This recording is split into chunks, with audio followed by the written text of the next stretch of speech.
Boop, boop. Boop, boop, boop, boop. Good morning, friends. Hey, I know it's been a while. It's been a while since I live streamed.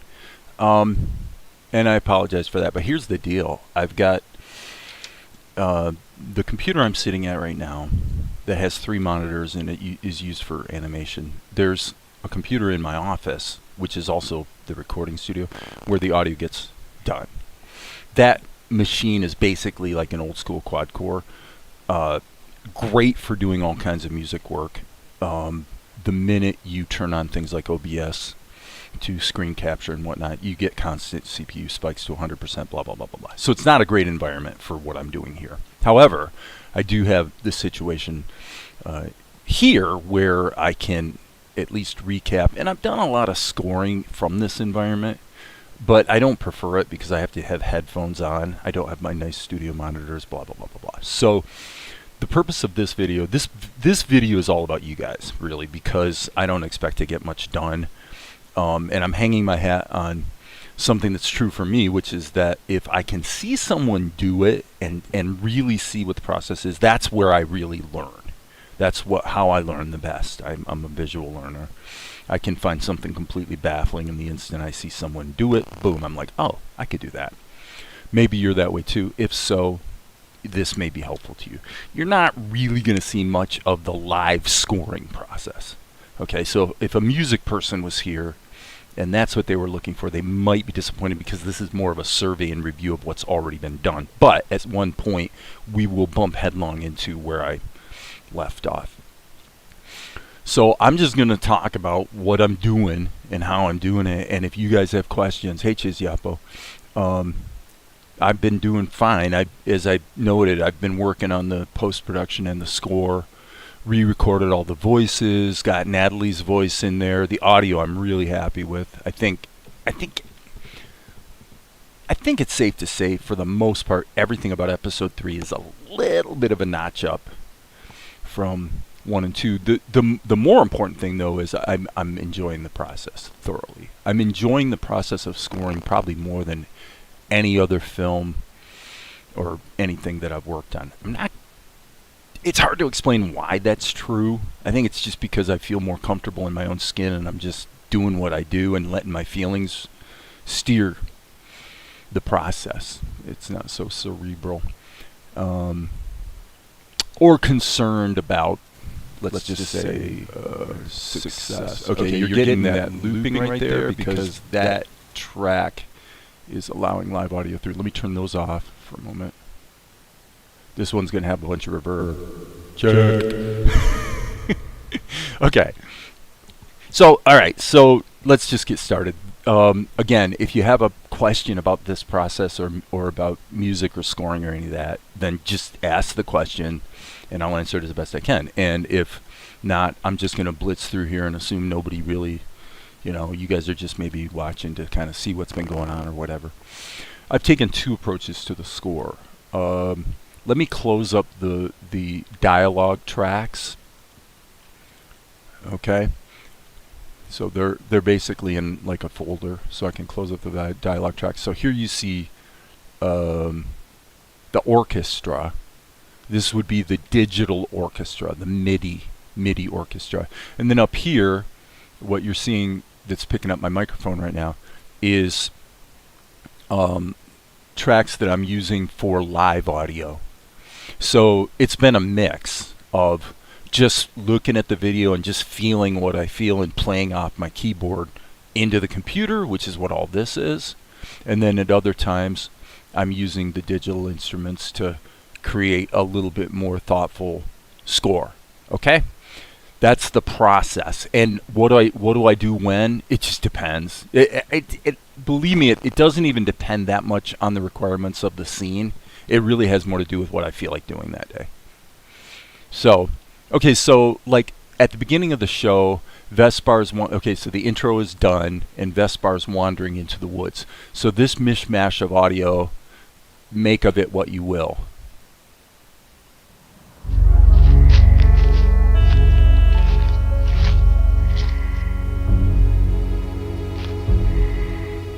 She was here. Okay, and right there, during the black, you would see the letters on the screen that tell you it's episode 3. Okay, so I don't really have a lot to say about this other than, what it consists of is some tremolo strings and trombones, a little timpani. My opinion right now, listening back to it, and now actually listening in my really crappy headphones that I use for live streaming where only the left ear works, it's really good to do that sometimes. You wouldn't want to do most of your audio in that environment, but actually hearing everything on really crappy speakers is a very good idea because it gives you a sense of how it's going to sound coming out of a phone, for example. So, okay, so that's that bit. Let's just keep going. Not a sign of... Okay, so here what I did was I began working the digital instrumentation in. So if we listen to it in isolation, there is no live audio up here. So this is basically French horns and strings is all there is. Very simple.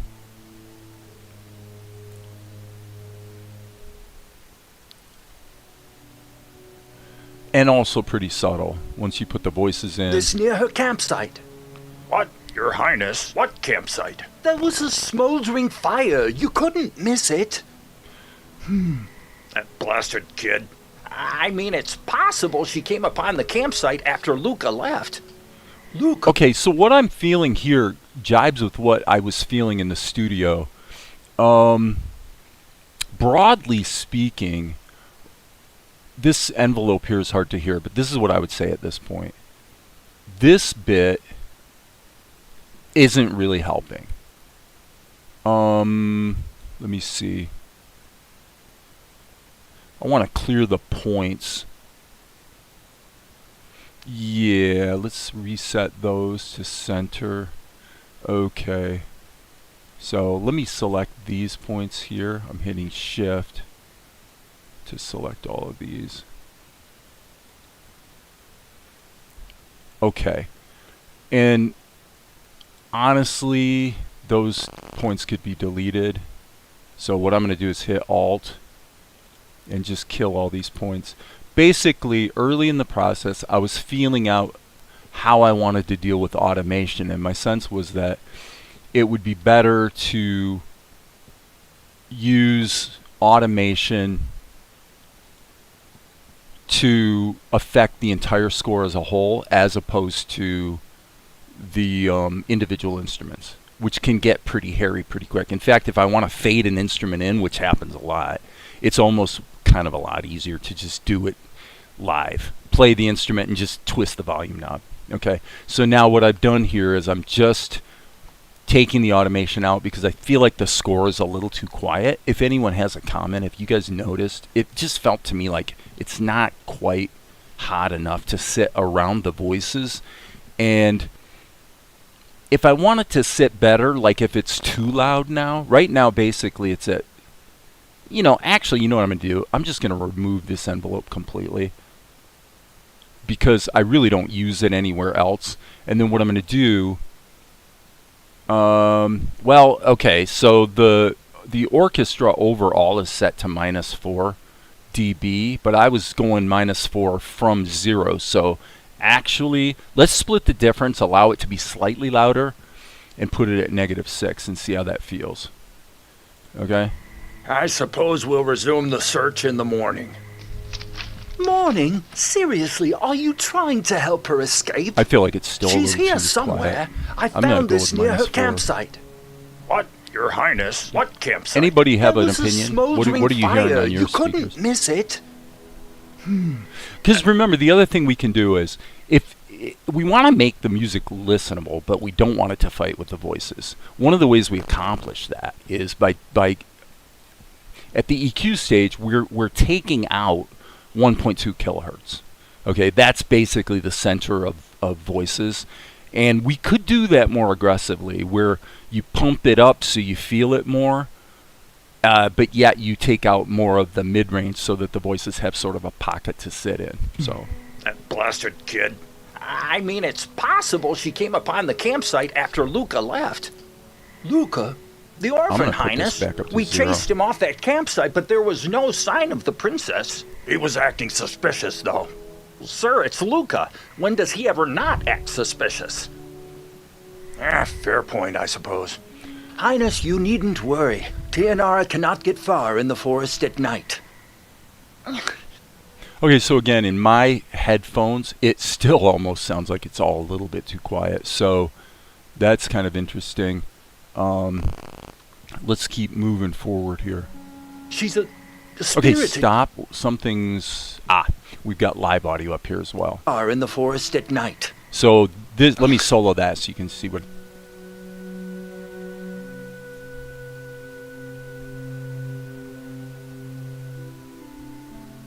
So I'm pretty sure what I did was laid in the live stuff and then just supplemented it with the orchestra, which is probably why the orchestra felt a little quiet to me. Let's keep going. It's possible, but then she'd fall right into our net. Again, if you have any She's questions, a just put them in the spirited chat. girl, but Otherwise, I'm alone just in going to this keep blitzing wilderness. forward.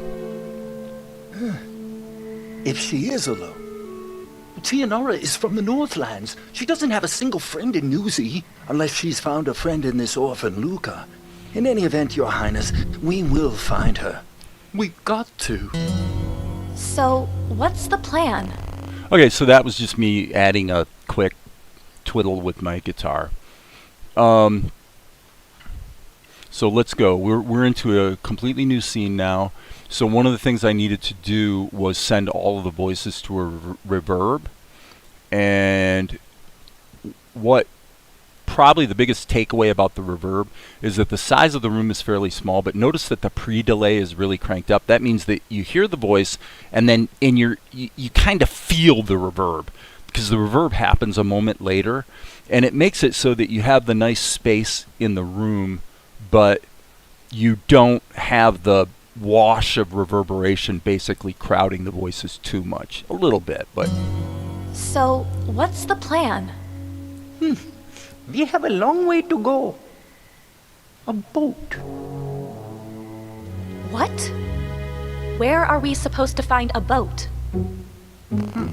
Okay, now, so because I removed that automation and I don't remember what the overall volume of the orchestra was, my sense right now is that it's slightly too high. And I'll get to you in a moment, Chiziapo. It feels slightly too hot, but maybe not. If I heard this in the studio, I might not find it egregious. It feels a little Where bit are on the we hot supposed side. to find a boat?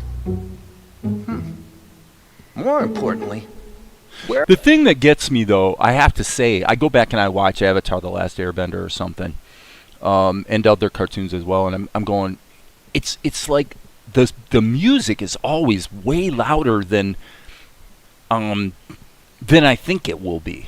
You know, that's been my impression. So anyway, to answer your question, I use Reaper. I've been using the same version of Reaper for, well, there it is, August 2, 2011. This is a almost 15-year-old version of Reaper. I've used it for every movie I've scored. This version just hit the sweet spot for me. It does everything I need it to do. And I've poked and looked at other versions of Reaper since then. None of them add anything that's compelling for me. Not that they're bad. You can go download Reaper right now and use it for free forever. If you want the nag screen to be gotten rid of, then pay Justin Frankel $60 and buy a license. But basically, it's a killer program. It's great. I have nothing but good to say about Reaper. And as I say, I've been using it for 15 years. Boat. So my question to you guys, though, was, are you guys hearing what I'm hearing? Like, does it feel like the score is slightly loud, slightly quiet, or kind of in the sweet spot through this section? Boat. more importantly, where are we gonna find a river? We just crossed use the Vegas. little nab. Vegas is for film editing, not for scoring. It has no MIDI faculties at all, by the way. You know, so you really Find a river. We just crossed the little nab. I shouldn't say that. You can use MIDI timecode for synchronization in Vegas, but as a music creation tool, unless you're just playing live into it and just recording audio, it's useless. Find a river. We just crossed the little nab, which meets the Tigris on the other side of Gripson and leads straight in the Boer. I'm just gonna go minus I guess 2. I I don't should've know. known Maybe that. I'm wrong, but that's what I feel like it wants to be. Something like just a couple dB quieter. You're not really that bright, are you? Monkey. I'm not totally sure about this section leading into this. I like the music here, but how I got into it, I'm not so sure. Let's listen to that again. Key. Yeah, it's like it's okay. I think here I just played some drums and felt like, I'd like to add a little bit of rhythm to it, Soldiers everywhere and some marching toward Gripson. You got all that from a few chirps? Impressive. Maybe going through Gripson's not the greatest idea. We've got to, and we are going to need supplies. Now this transition going into the next scene I really liked. With soldiers everywhere, we are simply going to have to take out This whole scene was pretty good, I think. Okay, so let me just say, probably one of the let me think how to put this. As a musical person who's also very cerebral, one of my biggest challenges has been to get away from music and what mathematically you might say makes sense, and the attraction to chord progressions and changing things too much in a musical score. Okay, so we're not talking about pop songs where every 2 or 4 bars the chords change, broadly speaking. We're talking about a musical score. I think one of the reasons this process has been more fun is because I've been really tuned into just, look, how does the music feel? One of the best experiences I ever had was when I did the score for my, 3rd or 4th picture, Out of Time. I was really into the Tony Scott, Denzel Washington movies like Unstoppable and Deja Vu. And Harry Gregson Williams did the scores on those pictures. And I was really into that. I was using a tool called Morphestra, which is a sampler. I mean, I could pull it up, but it's basically a contact sample library with really aggressive rhythmic textures that were really popular in the 2012 type of era. And so anyway, on that score, I literally did the whole score vamping around a single chord. And it was such an educational experience because I realized that in a musical score, you can think of music this way. And this is true of all music. You can look up Schenkerian analysis or Schenker, if you want to know a little bit more about it. But basically, Schenker argued that all good harmony-based, Western harmony-based music really all can be boiled down to basically the 2-5-1. So what you have is you've got the 1 chord. Let me see if I can show you what I mean. Let's go with the pizzicato to make it simple. Okay, so in other words, you've got this underneath of, okay? And he argued that all music boils down to that. 1 down to 5, back up to 1 on the bottom, and 3, 2, 1, counting down from the top. And I believe that's actually pretty accurate, because what you can say is, basically what you're doing is you're saying, let's pick a tonal center. In this case, it's this. It's an F sharp minor chord. You could say F sharp minor 7th, because it does have the E in it. So everything about this score is basically built around an F sharp minor. Okay, so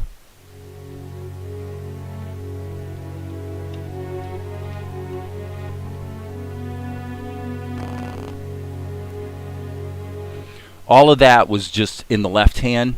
I'm just playing F sharp and C sharp, so it's just a 1 and a 5, just like a rock and roll power chord. And then over the top of it, I'm just vamping this melody.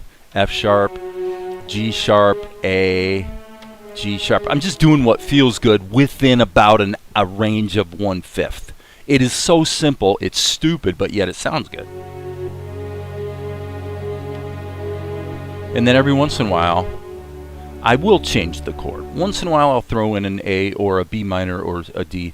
But basically what you're doing is you're choosing the tonal center, which in this case is the expression emotionally of an F sharp minor chord, which is a little sadder than a major chord. And then you're basically deviating from that chord, and then you're being attracted back to it. And that's literally the whole story. And most music is actually pretty much that way. Okay, so now I'm going to look at the Chiziapo Reaper can play videos. Yeah, well, obviously it's doing it. So, wondering how you're playing the video and hearing the score. You feel like it's a little loud. That's what I thought too. I lowered it 2 dB. I may wind up lowering it to -4, but basically, and that's probably what it wants to be. Actually, it probably wants to be about -4. So,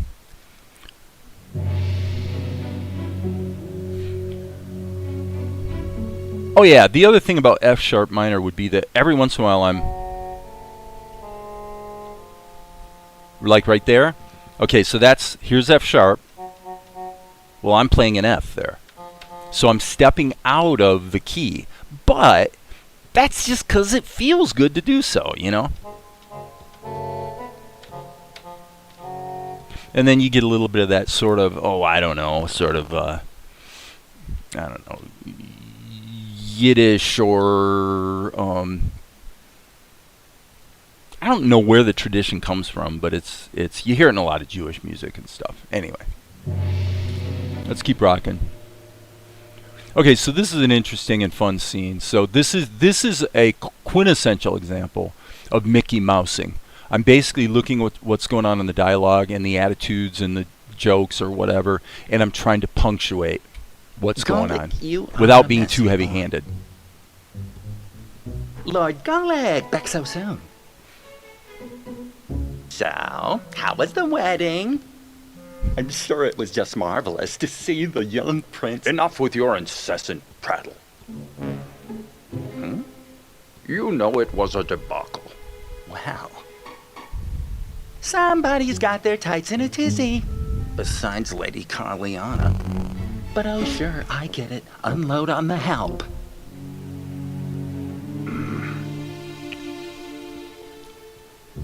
Raja. So I would say that some of this feels a little heavy-handed. I think the ideas are the right ideas, but they're a little in your face. So probably some of this Mickey Mousing will just have the volume turned down, so it's still there, but it's not quite as present. Raja, I may have been a tad harsh. It's been a trying day.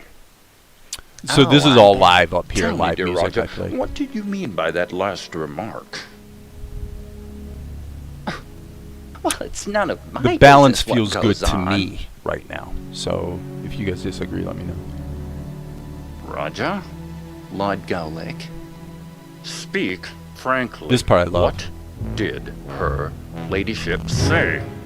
Honestly, that this bit right here musically saved it, because the tempo of the voice was a little unnatural, and this is a good case where the music got, helped. Okay, so Chiziapo, haven't gotten around to learning key notation yet.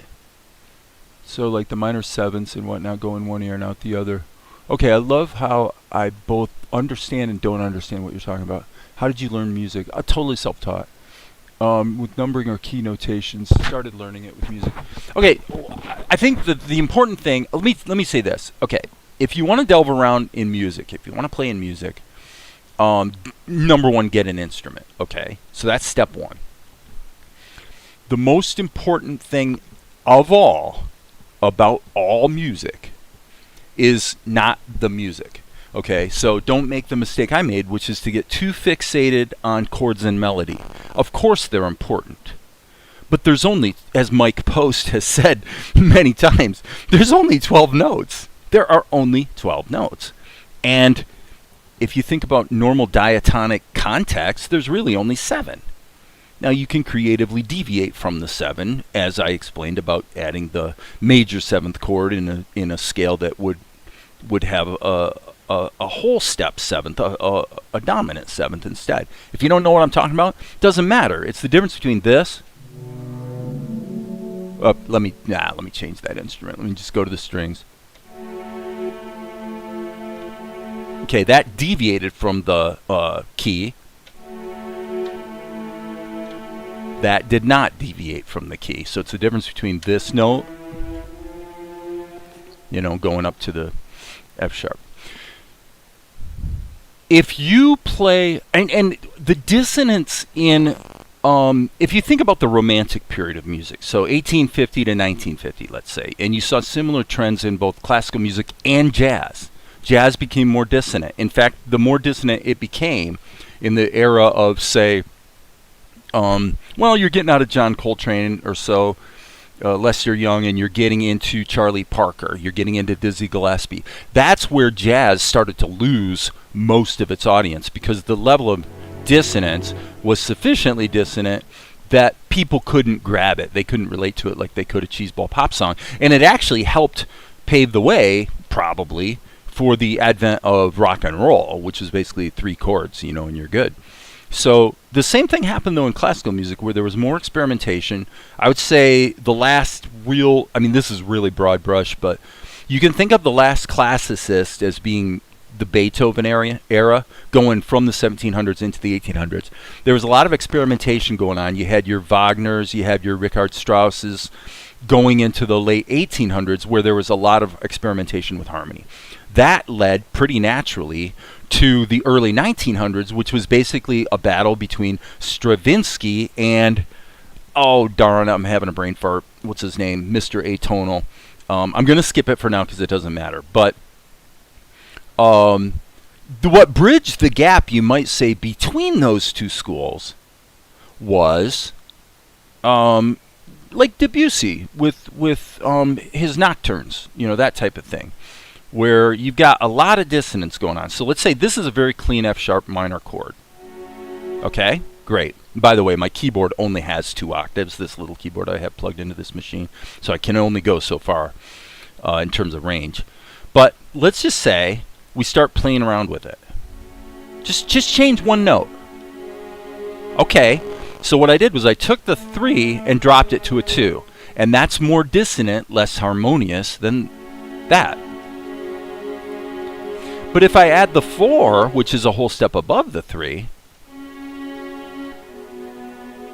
okay, now what I have is, so I've got a whole step and then a third, okay. To your mind, it still feels like an F sharp minor chord. And I can kind of prove that, because if I play the F sharp minor in the bottom, but then do everything else I just did in the top,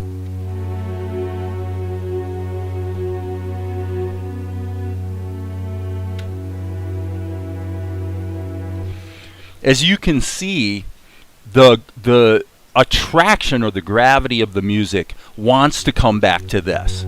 It wants to come back to the tonal center. This is always true, because it's not something that you need to understand mathematically. You just feel it. You can tell. You want to resolve back to the, It's stronger when it's major. Let me put on the spiccato strings. They'll be easier to hear. Okay?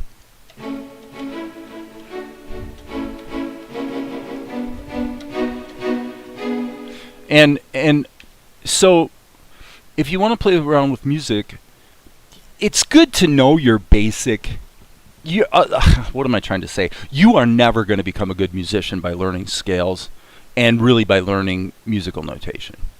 Musical notation is a way to create a map that gives you, it's like, in hindsight, the biggest reason for notation for me would be to remember what the hell I did. Because, you're playing around with music, you don't remember what you played, you just kind of go. So notation is great for that. When I do notation, though, let me say quite significantly, I never use manuscript paper to properly notate any music at all. And most of what you see in this score, I just played it live, and it either felt good or it didn't. And if it didn't, then I would do one of two things. I would just delete it and try again, or I would go into the MIDI editor and just start changing the notes around. I can drag them around and just make them, like I can do this. See what I mean? Right? And sometimes there are sections, especially really fast passages, where I will just use my mouse and just key in the notes. Right?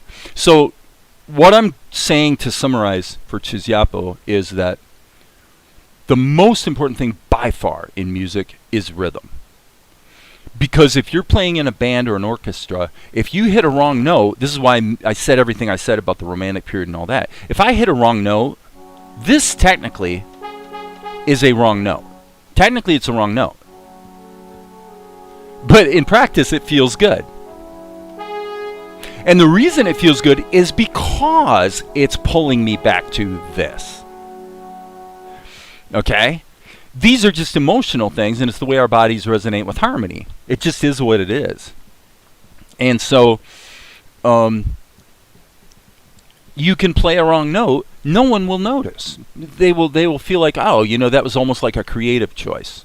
If it's really dissonant, like a flat fifth, maybe they're going to go, okay, you hit a wrong note. But for the most part, as long as you're close, especially if you listen to, you listen to some of John Williams' scores, when he's really dissonant, like on the Indiana Jones stuff, he'll have stuff like this going on. And it's amazing. It sounds beautiful. Why? I'm just like literally grabbing notes here. And could I do something completely different and have it still work? I don't know. Let's find out. Is that appreciably different in terms of emotional effect than this? I argue that it isn't. A lot of the stuff that John Williams does, that if you're into the cerebral approach to music, like I was a lot of my lifetime, where you're wanting to understand it, right? The problem is that when you take some of those fast, really dissonant passages when there's a lot of action going on in an Indiana Jones movie, it turns out he probably could have chosen a plethora of different notes, and the overall effect on you, the viewer, would have been roughly the same. Now, having said that, is he an amazing composer with incredible orchestrators working for him? Absolutely. Right? Okay. But my point, to finally get around to the point, I guess, is this. If you play out of time, everyone notices. Okay? If you play out of time, everyone notices. Even a child notices the mistake. So being in time is much more important than playing the right note. If all you ever did was say, I'm only going to play, like if you approached a piano for the first time and you put a gun to my head and you say, okay, you have to give this person one piece of advice. I think what the advice would be don't learn scales, don't do anything. Just here's the rule. The rule is keep your hands an octave apart, so one hand is in one octave and one hand is in the next octave down. Yes, later you'll be expanding down to lower octaves because you want more bass, let's say, or whatever. But basically, here's the key. Only allow yourself to play two notes with each hand, a maximum of two notes. You could play one, but you can only play a maximum of two. Why would you do that? Well, because when I play that F sharp minor, it is not ambiguous. There's no question what that chord is. It's F sharp, A, and then C sharp. However, if you leave one note out, all of a sudden it's ambiguous. If I go like this, F sharp, A, is that an F sharp minor? Well, if the third note turned out to be C sharp, then yes. But wait a second. What if the third note turned out to be a D? Now it's a D major chord. Okay. What if the third note turned out to be a C? Now it's an F sharp diminished seventh, you could say. You don't really know for sure until you get a fourth note in there with a diminished chord, which would be this. See? Which is just four notes that are each a minor third apart, stacked up on top of each other. Right? So if you're only allowed to use two notes, what you've done by having absolutely no musical ability at all, is you've instantly jumped into the ranks of the pros, because what you've done is you've deliberately, with the limitation of only being able to have 2 notes, you've deliberately introduced ambiguity into your music. Everything you play, it's not totally clear what chord you're playing. If I play this, is that a G major or a G minor? That's major. That's minor. Well, if I'm playing the blues, you see, I'm using the minor and the major. And it turns out it's all about how it feels. So I don't know if any of this is helping, but you don't, and you know, the thing is, if you have a digital keyboard, the question really would be this: do you want to be a properly educated music person? Do you want to be a practitioner who enjoys the process? You know, do you want to be an academic about it? Do you want to be a virtuoso? I can't play guitar as, you know, like Guthrie Govan can, but I can certainly play enough guitar to, you know, the truth of the matter is that those really tricky, snazzy solos rarely actually happen in real music. You know, think about it. Think about your favorite rock song. You think about the solo. You know, it's one verse or one chorus, and most of it is really about the voices, not the hot licks on the guitar. And Steve Lukather, one of the best studio guitarists in history, would certainly be the first to say that. So, okay. So anyway, if you're forced with a rule to only have 2 notes in each hand, then what you do is you wind up naturally, because you have no choice, doing what's most musical. Like if I'm going to play a D chord, I can play D, F sharp, A. But it generally sounds better if I play D and A in the left hand and put the F sharp up top. Which then suggests that this is where the melody is going to be, because your ear hears it as, you know, the highest frequency.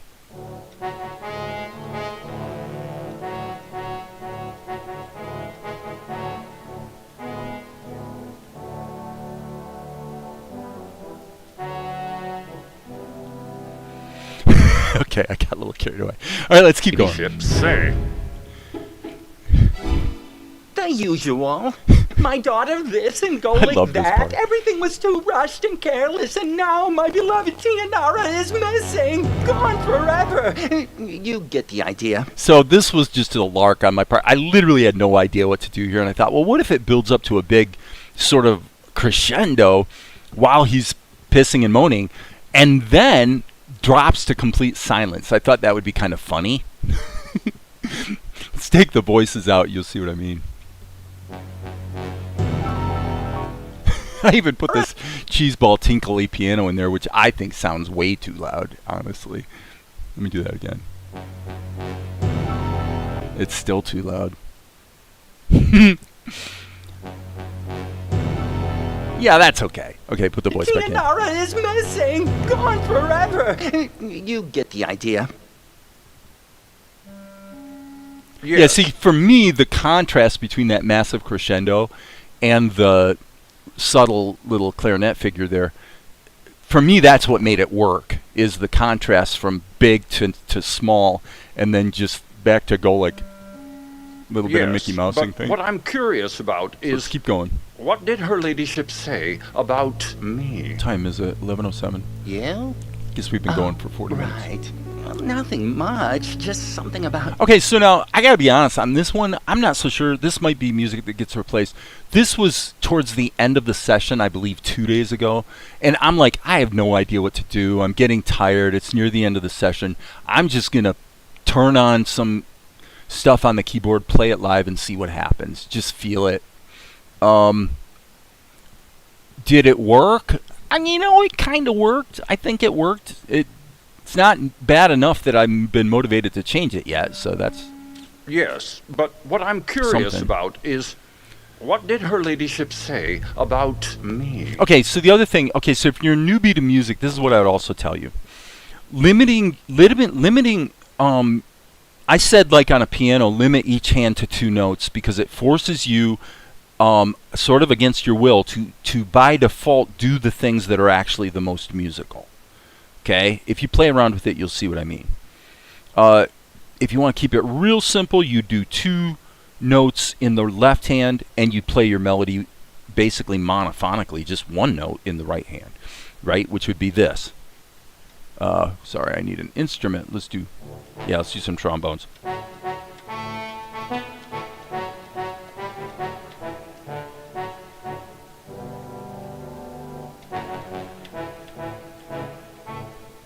Okay. So then when you think about a musical score, this is probably the most important thing I could tell somebody about scoring.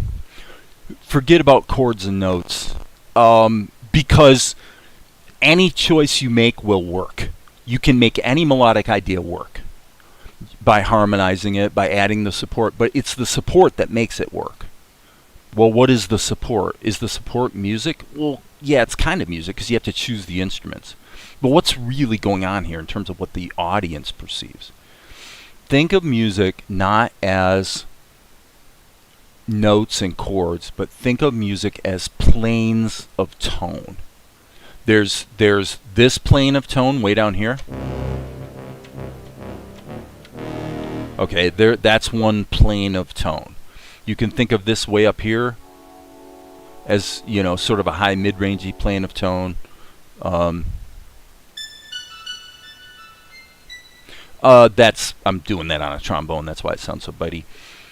But you get the idea. But think of it as planes of tone where you're not thinking musically, you're thinking emotionally, how do I want to fill the space or leave the space empty? Right? And that's why it always works. If things are tense, it always works to do this. I'll show you. You just do this. Like, that's like the oldest trick in the book. Why?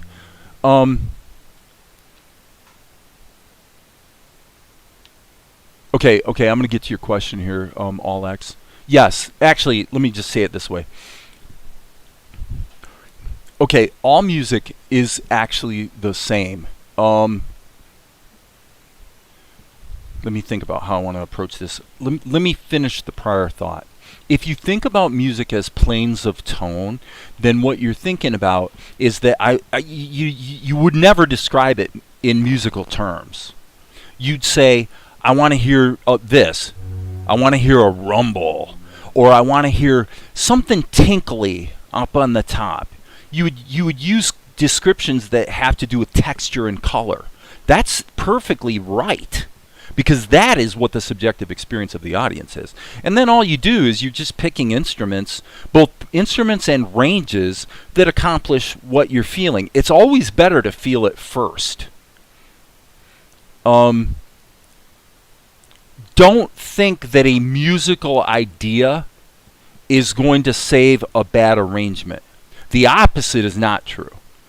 If you have a really cheeseball or simplistic or maybe just not very notable musical idea, you can make the musical idea beautiful with orchestration because it's actually the planes of tone that people respond to. Making sense, kind of, sort of? I hope it is. Okay, so to answer All X's question, my tips for breaking away from pop structure. First of all, if I could only give you one thing, it would be what I said earlier when I did my score for my movie Out of Time. I literally made a conscious decision at the beginning of the score to do what I had never done before. I felt like my previous scores had gotten bogged down in what you're talking about. I'd be changing the chord every 4 bars, and it felt like the music moved around too much and called too much attention to itself. Okay? So I made a conscious decision on Out of Time to literally have the entire score be 1 chord. Because I said, if I'm going to deviate and move around, it's only going to be like this.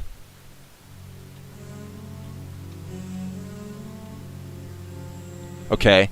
That was only 3 notes at any one point in time. And all I did was I played the 1 and the 5 in the bottom, and then I went 1, 2, 3, 2, 7, 1, and then sharp and 7th. Okay? Very simple, but yet beautiful, in my opinion. Okay? The way to get away from what you're talking about, I dealt with that exact problem on the transition between those two films, and I'm going to pull up, let me get on the other screen here. Let me pull this up for a moment to show you what I'm talking about. I have no idea if I'm going to grab the right cut here, but I'm just going to grab this and show you. So I'm waiting for it to load. Just so you guys know what I was talking about.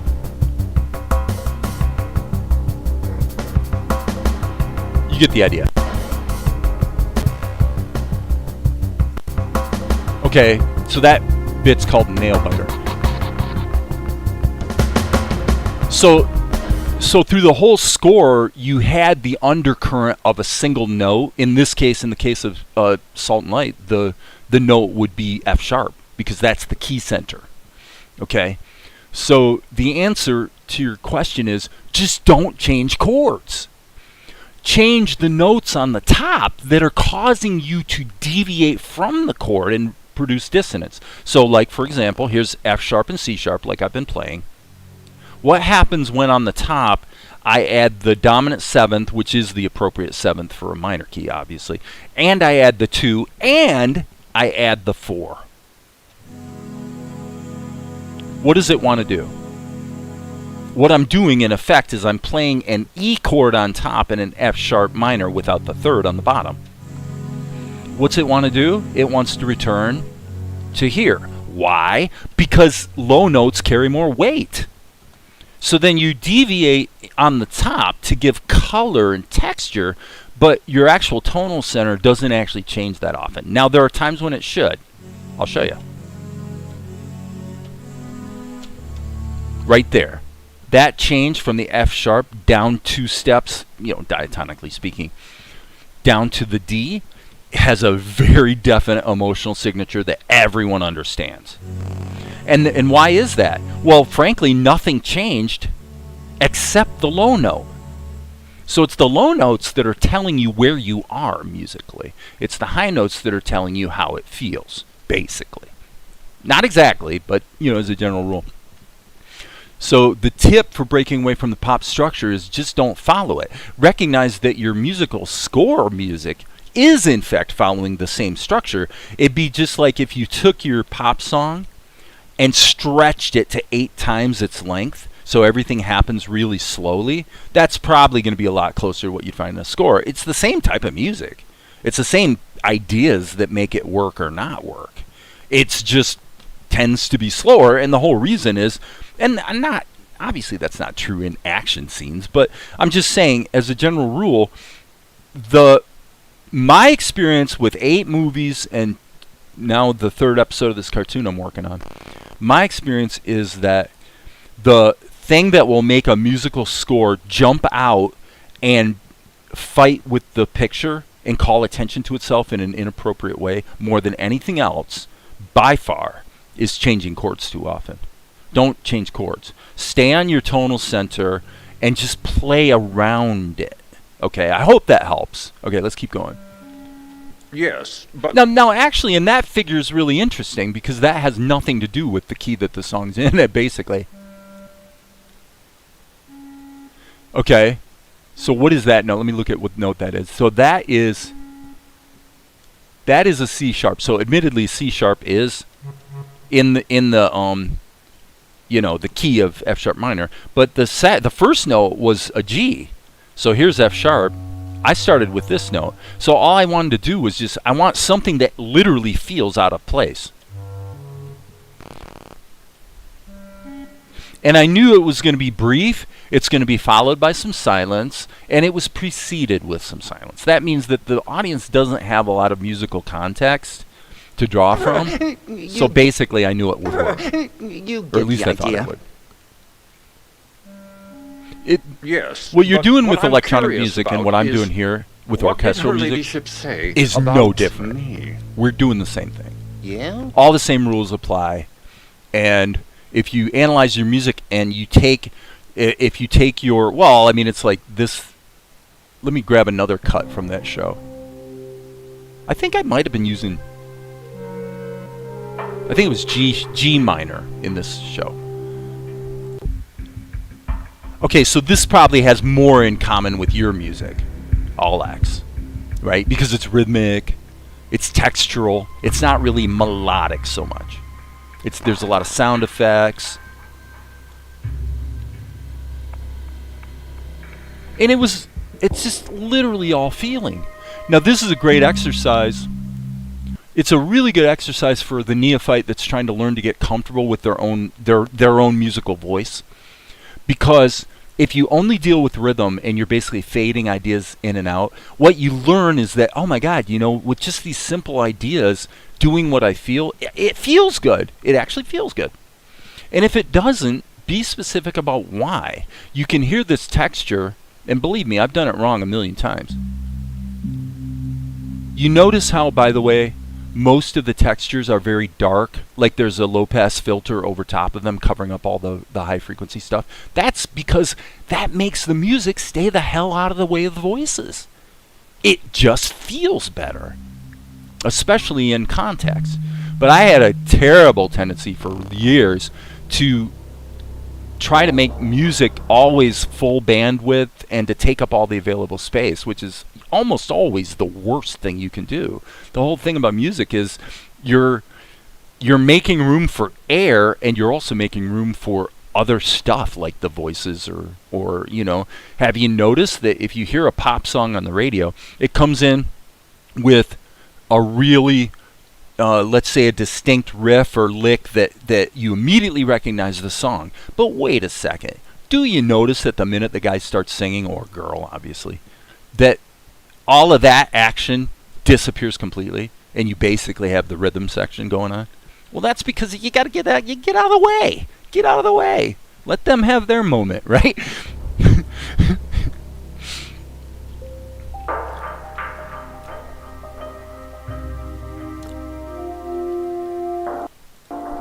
I want to actually take this a step further. I'm going to switch screens and show you something about this visually. Okay, so my main screen without the webcam is going to be. I'm going to just load my paint so I can draw here for a minute. Okay, and then I'll switch screens. Let me explain it to you this way. And I tell you the truth.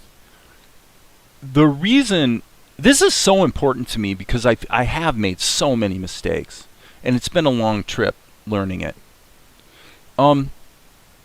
So think of it this way.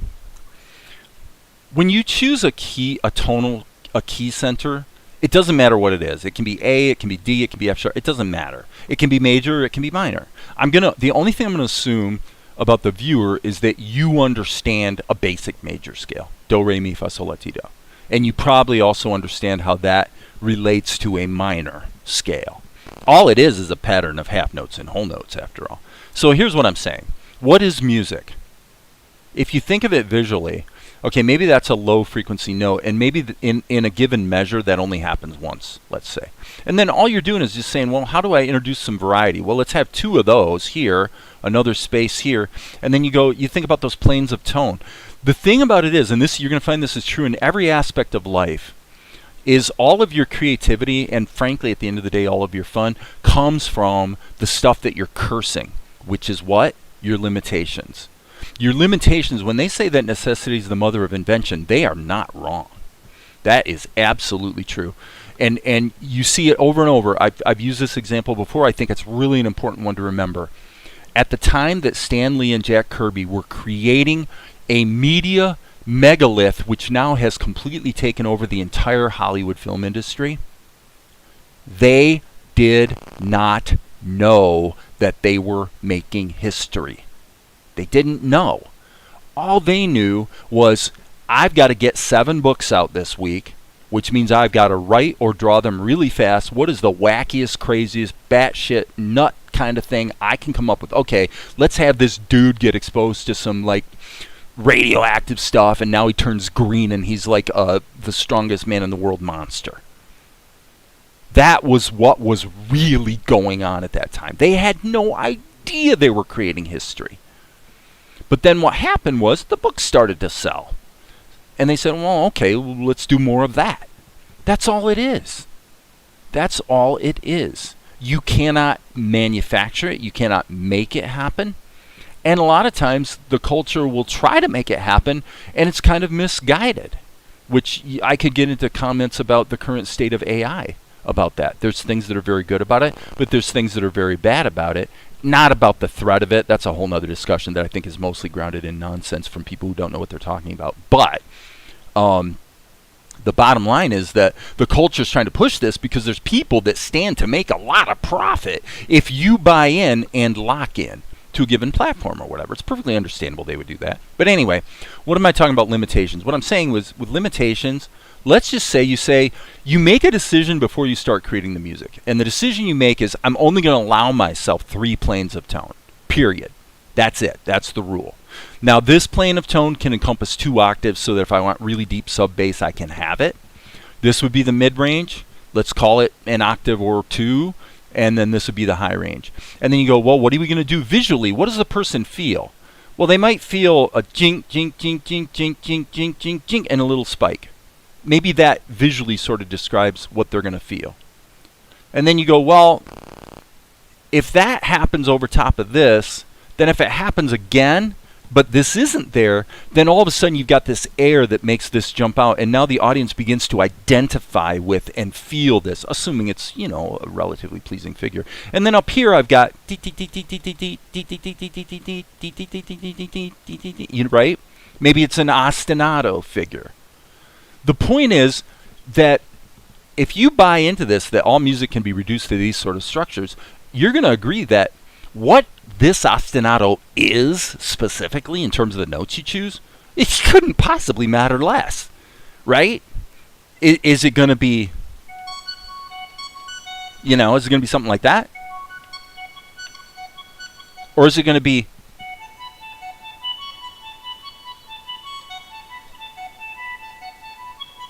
it doesn't matter. It's going to pretty much feel kind of similar no matter what you do. What everybody's going to remember is the key center and the specific melody that they can do what? Sing. This is why atonality, both in classical music and jazz, began to lose its audience really powerfully. The reason Charlie Parker never could be popular, you can respect the hell out of his playing, but he will never, in any context, ever be what you would call popular. Not really. Only among musicians who are impressed with his ability. Why can he not ever be popular? Because you can't fucking sing what he plays. You can't. It's too fast and it's too dissonant. That's what happened in both classical and jazz music. So some good things came out of that. And what came out of it that was good was what we learned through the Romantic period and was further refined maybe through the Big Band period, and again, truthfully, refined by the people that got really into dissonance like Stravinsky. Most people can't stand to listen to Stravinsky's Rite of Spring, and yet it's lauded as one of the great works. Well, that's because technically it is a great work. Aesthetically, it's really hard to listen to. What do you make of that? Well, the problem is, as a musician, as a creator, you are enamored of the technical proficiencies of players and guys like Stravinsky, and you're completely forgetting that that is not what the audience is impressed by. The audience is impressed by what feels good. Period. That's it. And we need to respect that. Okay, so let's keep going here. I'm going to check the comments really for a moment, and while I let the score play. Yes? Go on, Raja. Trust her cousin. I see. Crazy the stuff people say. Indeed. Okay, Amar is adding a little bit of salt and pepper to the conversation by noting some things about the history. And yes, of course, Stan Lee based many of his ideas on other ideas. That was my whole point. What we're looking back at now and looking at as a pop culture phenomenon that literally shaped today's Hollywood was actually just a guy who he was in a hurry. He had to crank out a script and he's got 4 hours to do it. Go. And if that's the case, notice 2 things. Number one, if you work that way, you're probably going to be happier. Amar, You got something creative you're going to do today? Give yourself 45 minutes, go. And after 45 minutes, you have to stop. There's no punishment about that. It's just that what that does to you by giving yourself that structure and that discipline is it forces you to then just take a break, get away from it, come back, look at it with fresh eyes, fresh ears, and then do another session if you want to. Keep going or revise the one you did before. The fact of the matter is you can only make it go so fast, and you can only make it so good because you're going to have limits on your personal capability, your facility with the tools, your facility with the instruments, your facility with the knowledge surrounding the craft. You are limited, as am I. We're all in a journey where we're learning. And that's probably why this score has been a lot of fun, is because I'm not punishing myself at all. I'm just going to try something. If it doesn't work, who the hell cares? It's not like anybody's got a gun to my head that, To yourself. We'll keep going here. Look, Golic, you've treated the staff well, generally. If you're making a power play like that's news, just don't forget who loved you on Okay, let me play this again.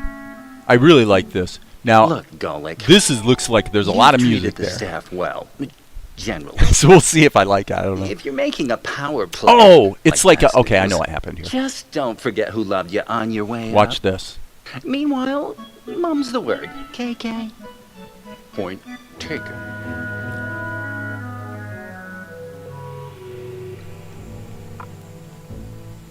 Could that have been better? Yeah, probably. But I think Sure. in terms of what I was trying to accomplish, I think I nailed it pretty good. I wanted to pop in something light here. Meanwhile, mum's the word. KK. Point taken. And then it's got to transition into the next bit with the kids. So let's keep going.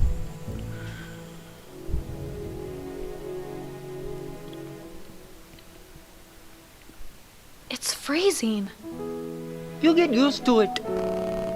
Okay, key factoid here is that I wanted, for the first time in this episode, to return to the original Salt and Light music. It isn't the theme song that introduces the show. It's just the main figure that I wrote way back when, and it's basically this. E. Okay, Dave, you might want to use something that's got some music to it. E. This could be called many things, but what I'm going to call it is E flat diminished, because it's a progression down the scale. So you're going like this. Okay? So it's bum ba ba da bum bum bum bum. Back to E. Bum bum, C sharp minor, bum bum, B minor, but then major. To give you a dominant, actually, so there's probably a dominant seventh in there, to get back to the E. Let me do that again. I'm sorry, I got that wrong. It's F sharp major. And then to the B. My bad. So the F sharp major instead of minor gets you transition to the B chord, which is the 5 of the key center, which is E. I'm sorry if you can't follow that. I apologize. That's what it is.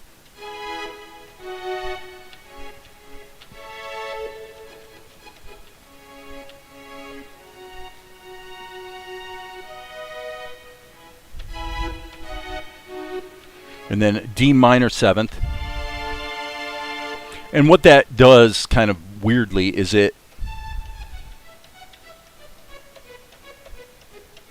what it does is it actually provides a surreptitious switch from the key of E to the key of A, which I did for no particular reason other than I actually didn't realize I was doing it when I did it, and I'm like, well, I guess that kind of worked. It's freezing. You'll get used to it. Okay.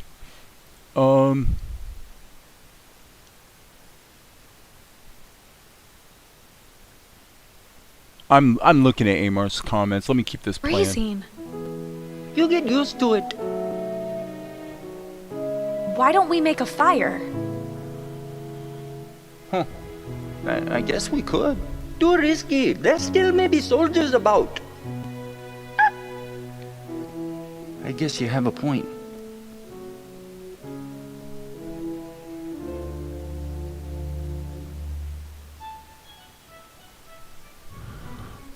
Well, I'm glad you said that, Amar, because I totally disagree.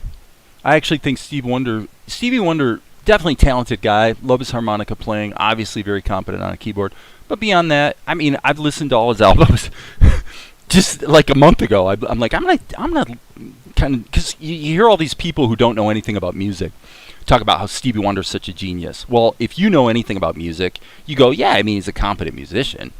But come on, there's nothing exceptional there, or even all that particularly innovative.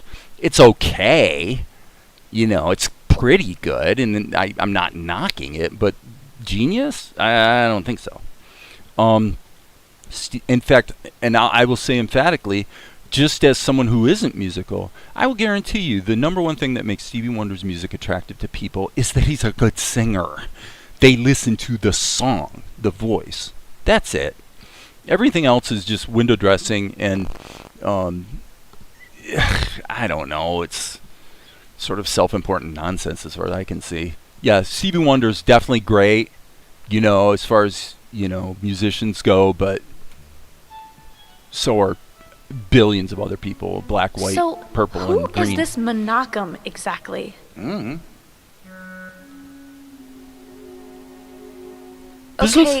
Okay, so this was hard to score because I'm like having to feel around the tension and the pauses. Who is this monachum exactly? Mm-hmm. Okay, so this Asher told you... Asher. Who is he to you anyway? Like a relative or something? Well, yeah, sorta. Exactly, Amar. Everyone has their opinion. I mean, listen to the music that I'm playing here. You mean you don't... I mean, they're the closest indication that I'd be into the kind of thing Stevie Wonder does. Like it's like rhythmically good. Okay, I actually want to invite you to, because you're totally crowding the chat here, so, and nobody's really responding to you except me. So I would say, if you're gonna, go ahead and defend that. What makes Stevie Wonder's music exceptional? I'm not saying it's not. My opinion is it's okay. I mean, it's like Paul McCartney. Paul McCartney's written some amazing songs, but if you listen to his albums, the reason he's got so many amazing songs is because he's got so many songs. Now, that's not true that everybody could do it. Granted, the man has talent. But man, there are a lot of really nasty duds mixed in with the good stuff. And that's true of Stevie Wonder as well. But I'll never deny the guy's got a beautiful voice, wonderful to listen to. I love Sir Duke. I mean, I think that's a super fun, cool song. Sorta? You mean you don't know? No. As a matter of fact, I don't. Well, yeah, but so does all me. I mean, the music I'm playing right now speaks it's most similar to something you would have heard around 1905. But it works today. So his music is rare in that it speaks to any time period? I completely disagree. It's just music. This is kind of everything I've been trying to say about music. I'm glad you're weighing in here because it helps me to clarify what I was saying to the people that are here to learn about music. They're not necessarily having strong opinions because they're here to learn. Okay? What I'm saying is I disagree with Amar because at the end of the day, what is Stevie Wonder's music? It is 4 or 5 planes of tone, and it becomes a genre, such as, I don't know what you'd call it, maybe R&B or soul or something, I guess, depending on what era you're from, how old you are, it depends on what label you're going to call it, right? But again, and I speak from authority here to a degree because I've listened to his albums. I've sat there patiently to go, I want to hear where all the genius is. And what I find is, it's good music. Some of it's pretty good. Some of it's okay. I don't see anything that is genius at all. He's a craftsman. He's a guy that, he's blind. He learned how to play the piano. He loved to sing. He's really good at those two things. He writes pretty good songs most of the time. and he's got a few duds in there. And at the end of the day, what is it? It's a bass line. Okay, well, if you're going to take that bass line, you're going to say, well, what are you going to do with that bass line to make it distinctive? Well, maybe I'm going to layer a mini Moog over top of a clavinet. So you're going to take a clav and a mini Moog, and you're going to give it kind of a funky rhythm or whatever. Great, that's cool, that's fun. Let me see what I have here on my. I don't really have something that I can use to, find that kind of sound. But basically, okay. And then you listen to it and you go, well, what did he do in the, like, for example, what did he do in Sir Duke, as just one example, that made it kind of cool? Well, the line where he goes,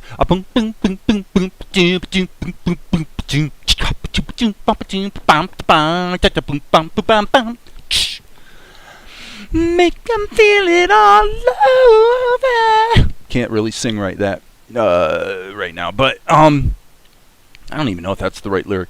But that essentially chromatic line was quite cool. It's like, oh, it's kind of innovative. He made a chromatic thing work in a diatonic context. I don't want to talk about it. Musically, it worked. Why does it matter? Look, I'm just trying to help.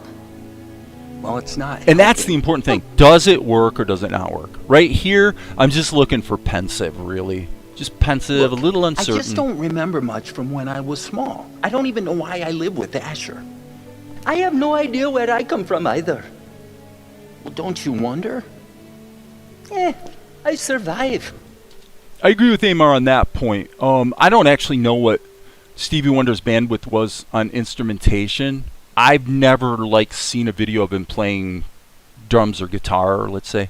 So in terms of instrumental facility, I'm venturing to say that I'd be more impressed with Prince than Stevie Wonder.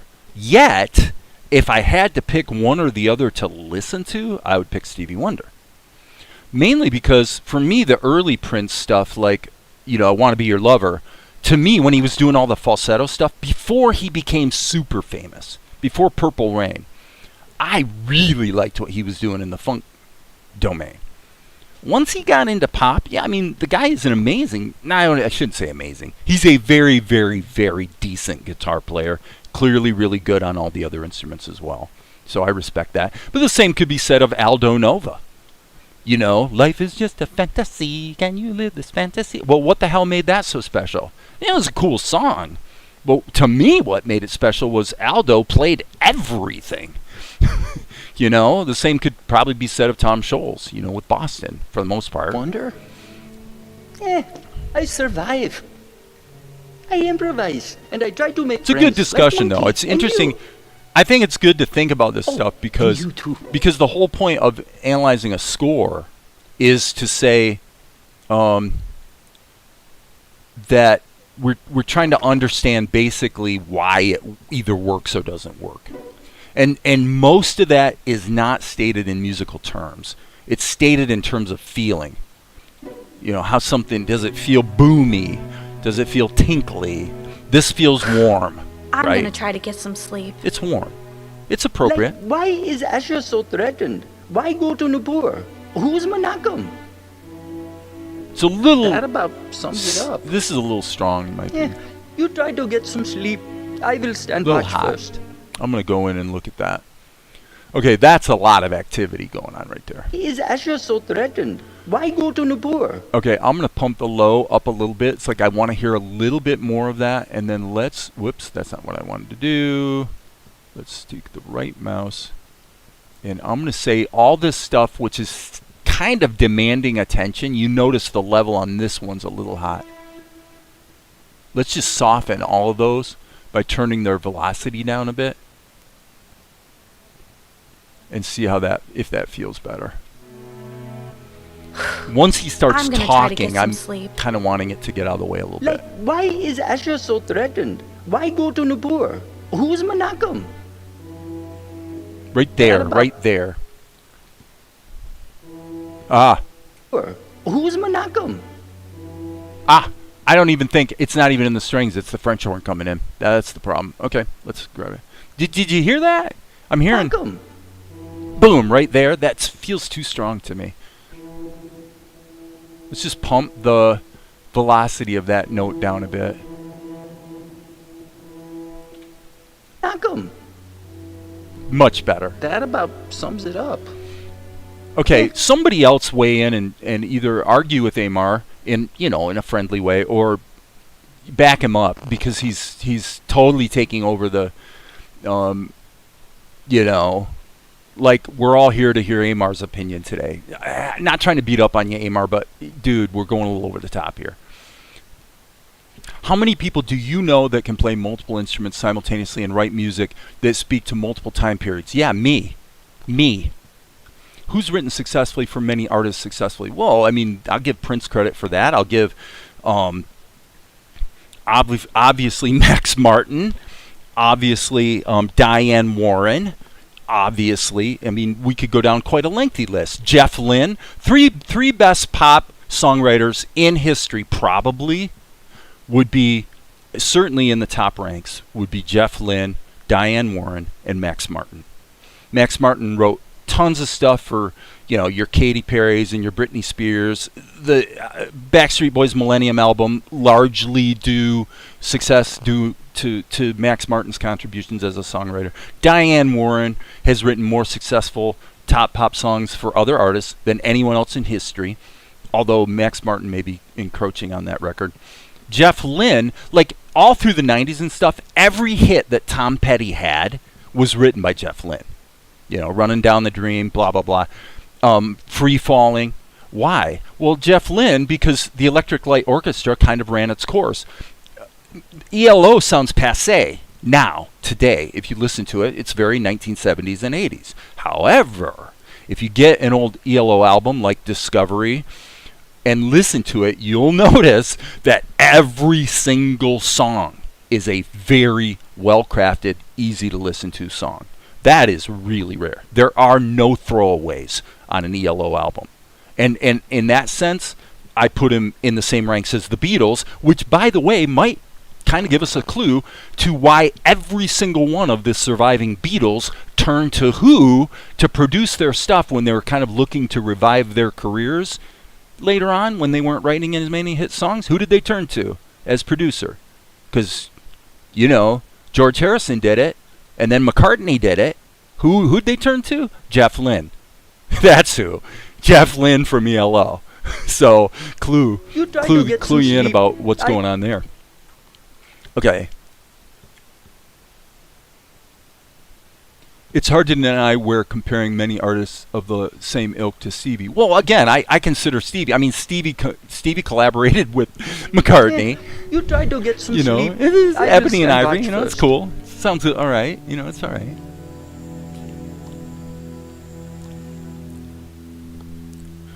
Jeff Lynne. The answer to your final question is Jeff Lynne. Max Martin was never a performer. He didn't want to be. Same with Diane Warren. She was all about writing songs. Jeff Lynne would be the quintessential example of what you're talking about. So if you're going to be intellectually honest, you need to go to your music app, whether it's Spotify or I use YouTube Music, and now you need to educate yourself. You listen to everything ELO did. If you can only pick one, pick Out of the Blue. Out of the Blue had Mr. Blue Sky on it, had Sweet Talkin' Woman. Listen to every single one of those songs, and you come back and you tell me that this man was not an exquisite songwriter. Absolute mastery of chords. And the amazing thing about Jeff is that's really who he is. He just bangs out a chord on a piano and guitar and sings along with it, and he just finds what feels good. And I love that about that guy. Yeah, Jeff Lynne. It's Jeff Lynne. You need to listen to... I'll just tell you, if again I can only pick one, I'm going to pick ELO, Out of the Blue. I believe it's from 1978, and that would be, it's a double album, and so that'll just allow you to bone up on, some pretty good songwriting. That about sums it up. Yeah, you try to get some sleep. I will stand watch first. Good. I'm glad you haven't heard of it, because now you get to expand yourself. That may be, if you and I are having a bit of a conflict here in our opinion, it's probably for the reason you just stated. It's so easy to lock into one genre. I mean, look, I love the romantic period music. I love John Williams. I love Mike Post. I don't love Stevie Wonder, but I like him. I love, I think one of the better songs, in the funk arena was, You Can't Change That. And I am no fan of Ray Parker generally. I thought he's more of a good capitalist than a good musician, even though he is pretty good, right? But Can't Change That's a great song. I love The Temptations. I love Sam Cooke. I love some of the Spinners. I absolutely adore. I'm trying to think of the who did. I'm trying to think of it. I got to feel it here. If I was a businessman, I'd sit behind a desk. Stone in Love with You. What the hell was that group called? I'm losing it. But okay, so all of that stuff that kind of came from. Once, honestly, my opinion is once the Motown thing, which obviously that's kind of where Stevie Wonder started, but once it phased into the 1970s, it feels like it kind of lost its way. Now, in the early 70s, once you kind of had that aggressive funk, especially the way they use the bass thing, that kind of had its day. But then, as I say, it kind of lost its way. And now you're looking at, I listen to Patti LaBelle's On My Own, or I listen to something from James Ingram, and I'm going, they're beautiful songs and they're good singers and everything, but it doesn't really feel like amazing songwriting to me. Like really competent, but you get my idea. And then I loved the Eagles, I loved Boston, I loved the Journey, all that progressive, not progressive, but in the progressive space actually. I loved Rush. I like some, I always thought Coheed and Cambria was kind of interesting. I don't think there is any type of music that I haven't gotten somewhat familiar with, and it's good to expand your horizons. And the thing that you learn, the key thing you learn is that it's all the same.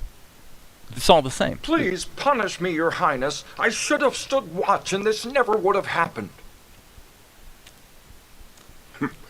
Golik, not even you can be in 5 places at the same time. Well, but Amar, you're kind of outing yourself here. You listen to music from the 20s to the 90s. Okay. I mean, I love Duke Ellington. I was just listening to Duke yesterday. Love Duke Ellington. But I get, 3 or 4 or 5 songs and I'm starting to get tired of it because he had a certain approach to chords and texture that gonna be dangerous here. Once you've heard 5 songs, you kind of get the idea, so you either love it or you don't. And if you just find it okay, then once you've heard 4 or 5 songs, it's like, take the A Train, great, cool.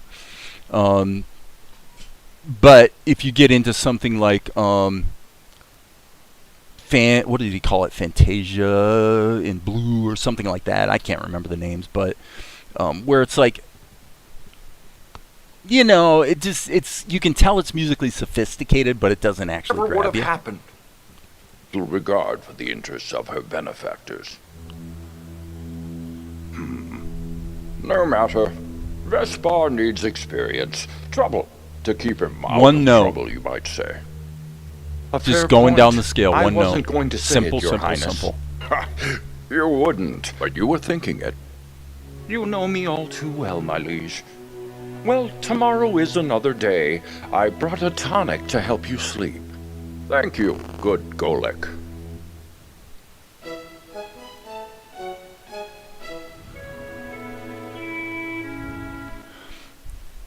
I guess we have different things we like.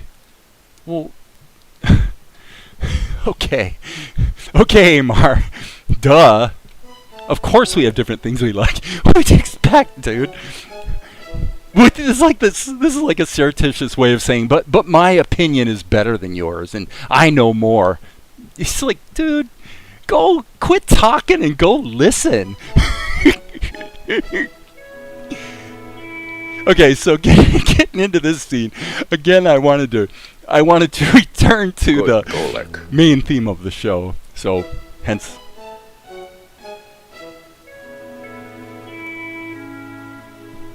Well, yeah, but see, you okay, and what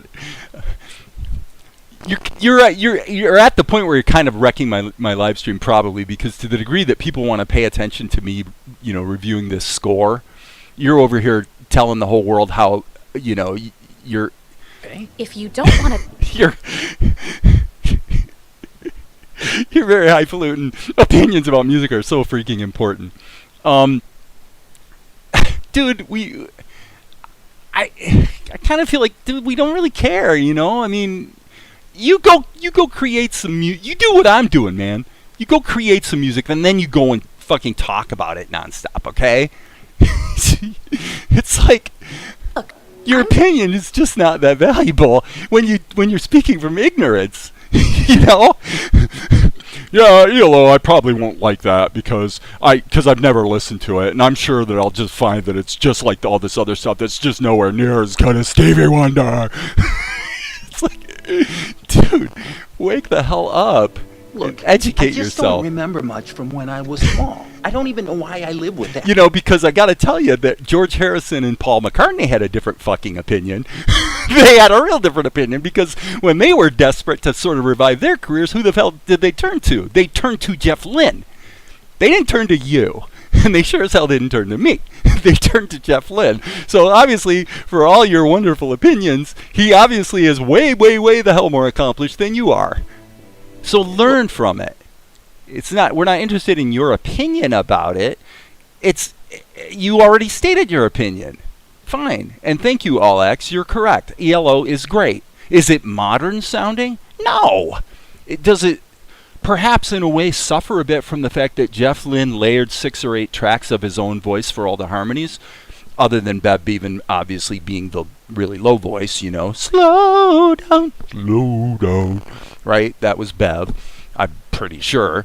And, so does it sound dated? Yeah. I mean, does Richard Tandy's synthesizer sound like a synthesizer from the 70s? Yeah. And so it's amazing because, it kind of sounds kind of old and just sounds like Pink Floyd, Queen, and other bands. Yeah, it just sounds like all those guys. Yeah, right. Yeah, and Stevie Wonder, sounds like... See, I have to be careful what I say here, because if I'm sarcastic, someone could quote me later as if I was serious. But I could make a comment right now that takes Stevie Wonder and puts him in the same box with every other person of, color. Because but I won't, because that would be monumentally stupid, wouldn't it? Right? So you maintain that all these white bands sound alike, but yet Stevie with that clavinet on the bottom was just so unique, and man, he was such a genius. He was not a genius, and he's not a genius. He's just a really competent guy. He's good. He's real good. No problem with that.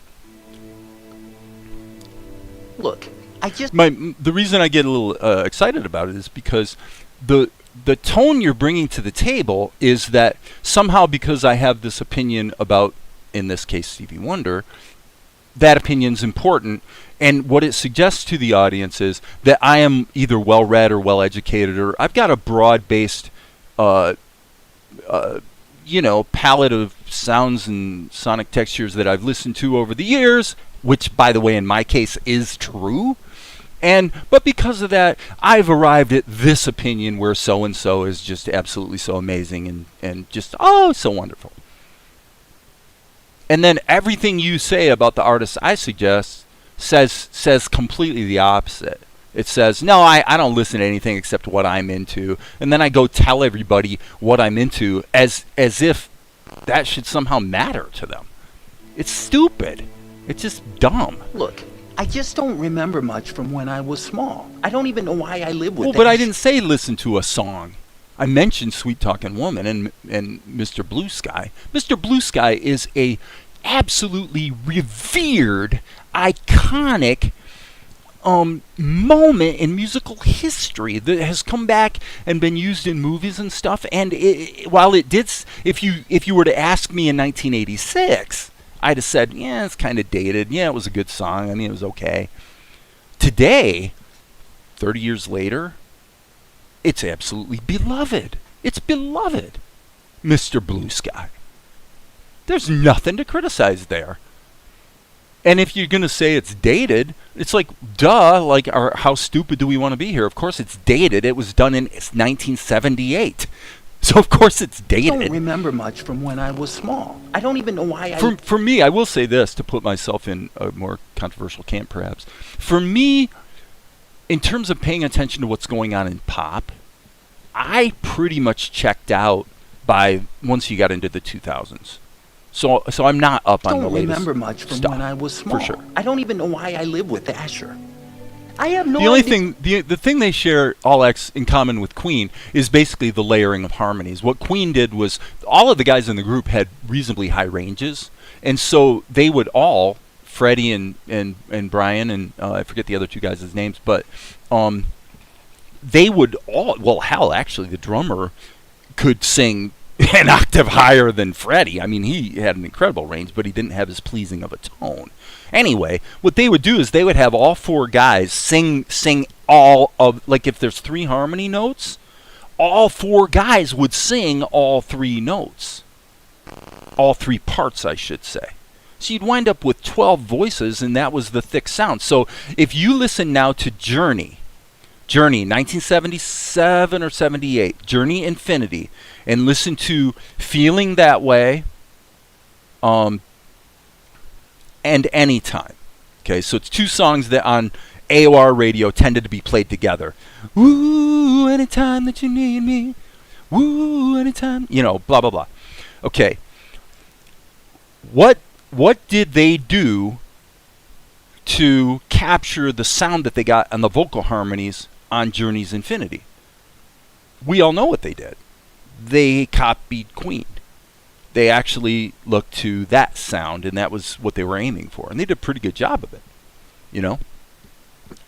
So what Jeff Lynne did that was similar to Queen would be the thick layering of multiple vocal tracks for the harmonies, but in his case, it was pretty much all him doing all the parts, right? So,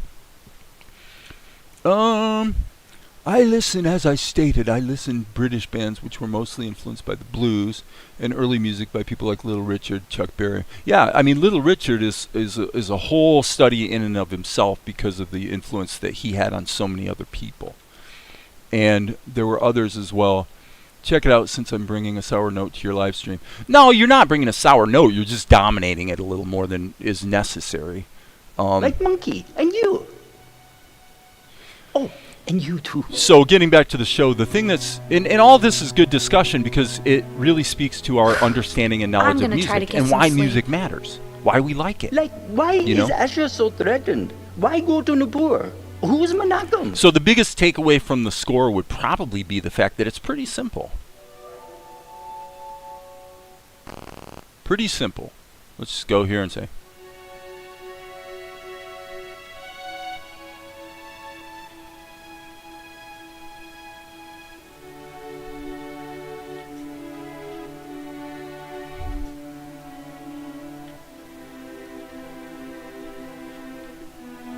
Okay, getting back to All X, one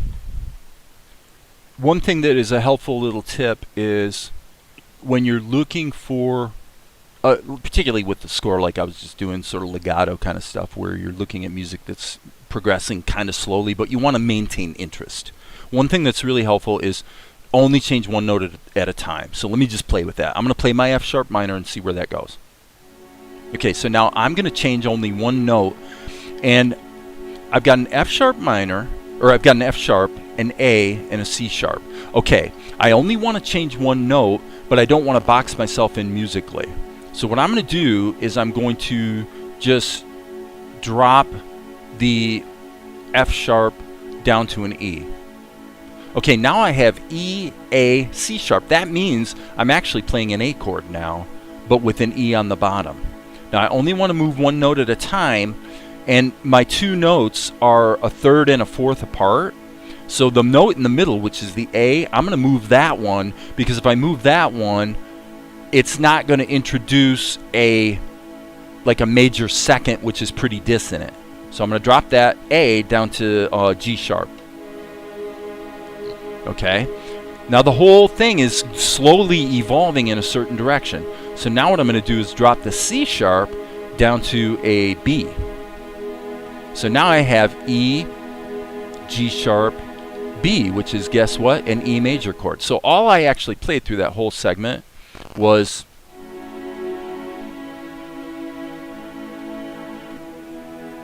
and you could keep going.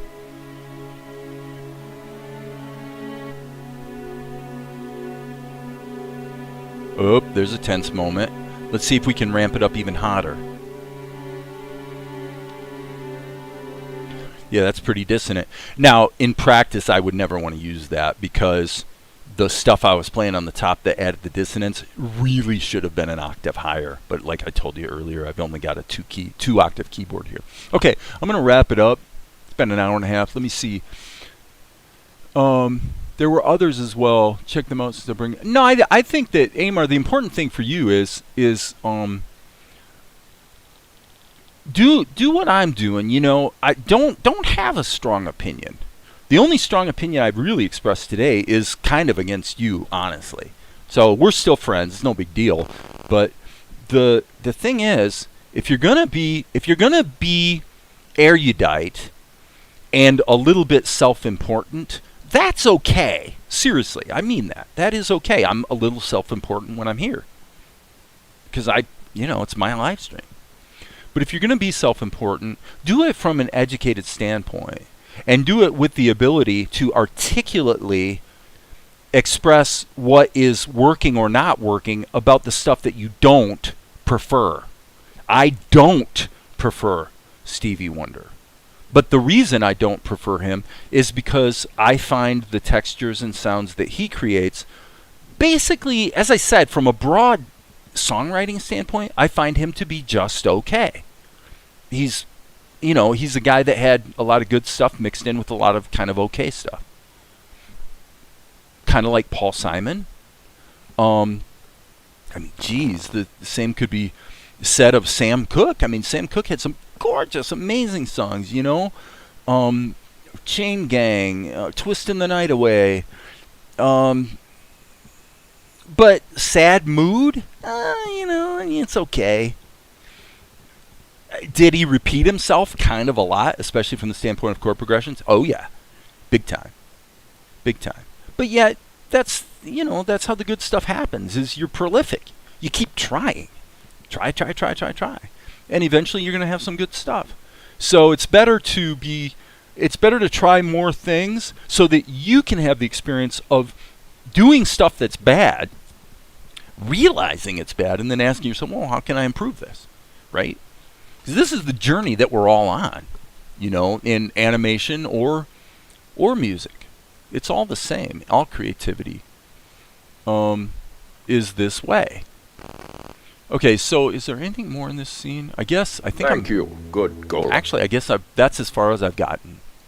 So if there are any last questions, I will answer them as best I can. And I think that our discussion, you and me, Amar, has been quite useful. And I find it all really interesting because the entire history of music, of which I have it. If you want to educate yourself a lot better, two things that would really help you. One would be, this is a bit of a stretch, but look at Leonard Bernstein's Harvard lectures. So each lecture is like 3 hours long, and I think there's 4 of them. Okay? But Bernstein did a very good job of illustrating the progression from the classical period. Okay, so he didn't get into the period prior to that, like into Handel and that type of thing. I mean, he pretty much started with Mozart, right? But so you got Mozart, and you look at the way Mozart morphed into the chances that Beethoven took. They were still in the same basic genre, but Beethoven sort of pushed some of the edges diatonically, right? And then you follow that progression through the 1850s type period into the Romantic period, and you can understand how and why the music progressed in the direction that it did. And then the name I forgot earlier, of course, was Schoenberg, Arnold Schoenberg. So you get into the let's say the 1920s or something, and you sort of have a battle going on between Schoenberg and Stravinsky to own the room, as it were, and be the definitive sound of atonal music.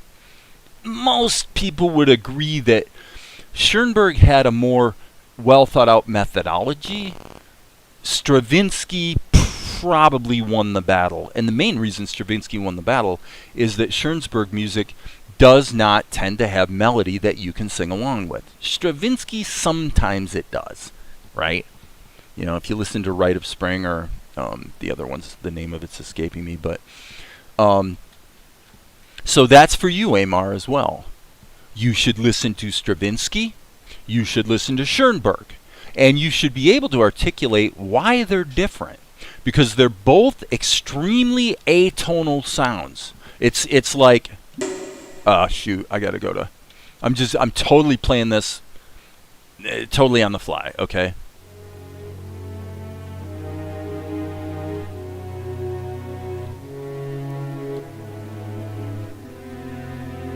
I'm just playing notes. I'm literally just playing stuff. Okay. So you get this music that's atonal, and obviously that informed what came in a lot of film music, right? And there's a good reason for that. The people who were the early pioneers of film music, Eric Wolfgang Korngold, Alfred Newman, what was Benny's name? He did the Hitchcock films. But anyway, all of these composers, the early ones in the 30s, let's say, into the 40s, they all were in fact not classically, but traditionally trained romantic composers in the orchestra space, you know, live performance, symphony kind of thing, who transitioned to the film industry. So they brought that body of knowledge with them. So if you want to talk about the progression into the 20s, yes, on the one hand, you had Robert Johnson flowing into,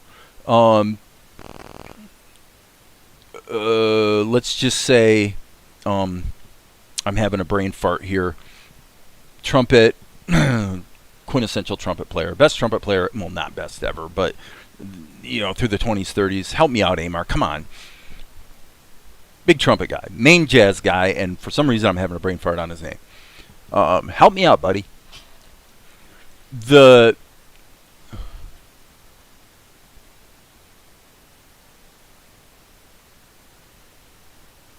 I'm reading your comments here.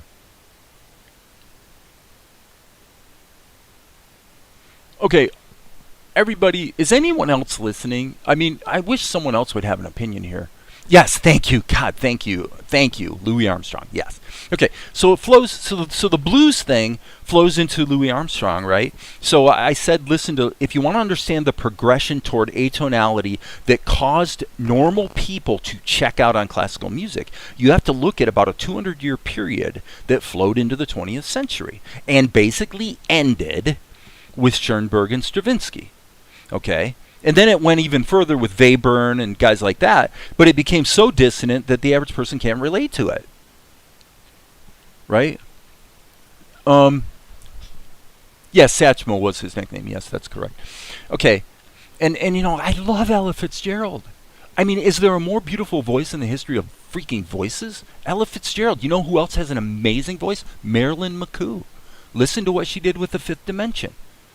Now, you'll appreciate that, Amar, I'm guessing, although it may be a little questionable that I would make such a guess. But just thinking, you know, The Fifth Dimension straddled the line between effectively black and white music in the late 60s. You know, at the same time that Billy Davis had this really soulful sound. Yet they were singing songs written by guys like Jimmy Webb, who wrote all of Glenn Campbell's biggest early hits. But it was Jimmy Webb who wrote Up, Up, and Away in My Beautiful Balloon, right? And it's gorgeous. I mean, come on and marry me, Bill. I mean, what an amazing song. Last night, 3 weeks ago, I listened to this song. I swear I listened to it 50 times. Last night, I couldn't get to sleep at all. I don't even know who wrote that song, by the way, but Marilyn McCoo, just, oh my God, just gorgeous. Just absolutely beautiful.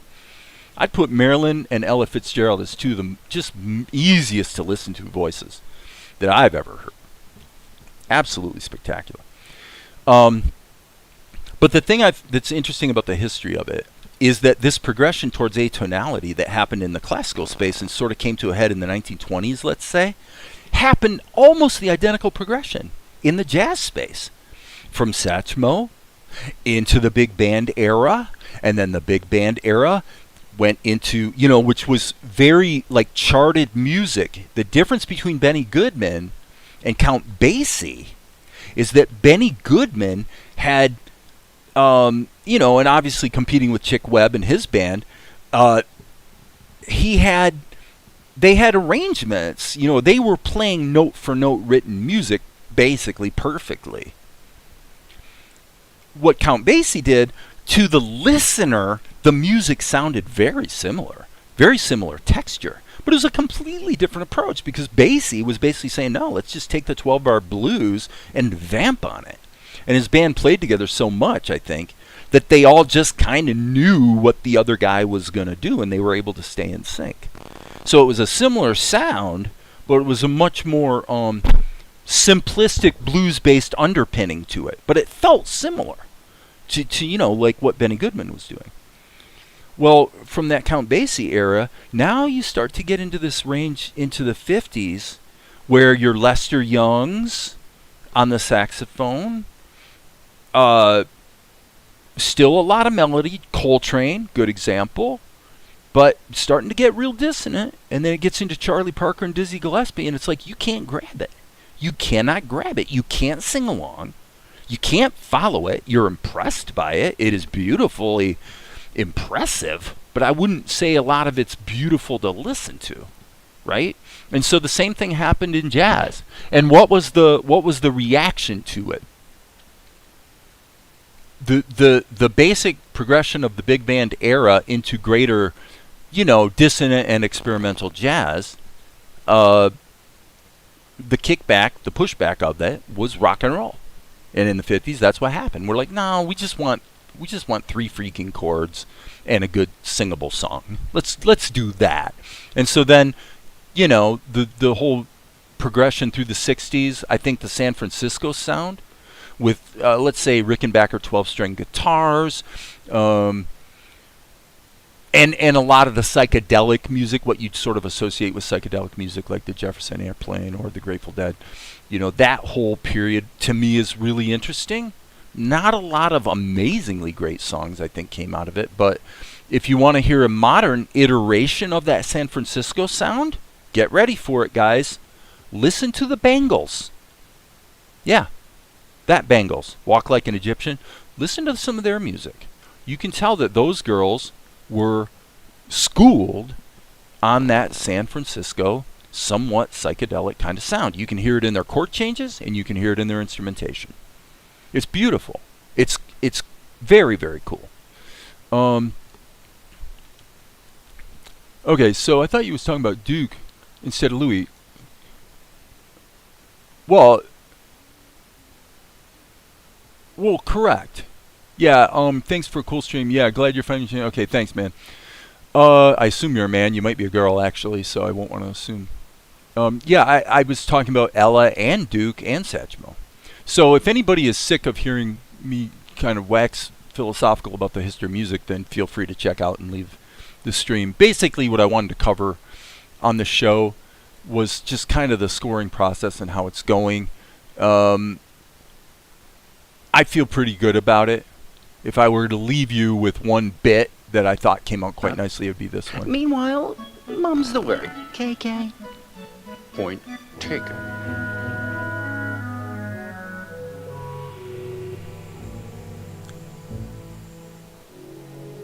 Feels good. That part right there sounds very much like the Romantic period to me, like Richard Strauss or something, I'm not saying I'm in his class. I'm not in anybody's class. I'm like the worst composer in the history of the world. But you know, it's fun, and probably a lot of what I do is good enough.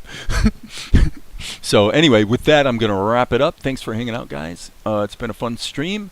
I know I've been absent lately. It's because I'm working on this, and this is not something that you can really do publicly too well. I could try. Like here, let's just see what we have here. I might as well give it a shot. Okay, that's okay. Okay, we're definitely going to probably want to go to some pits.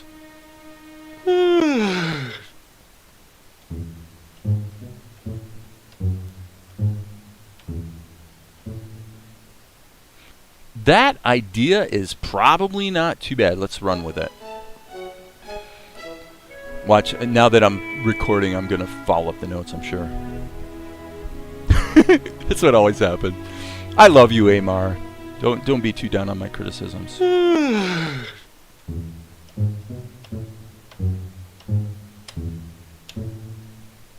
Okay, that gets me started. And a lot of times this is what will happen, is I'll put in something that's either very legato or very pizzicato, like this.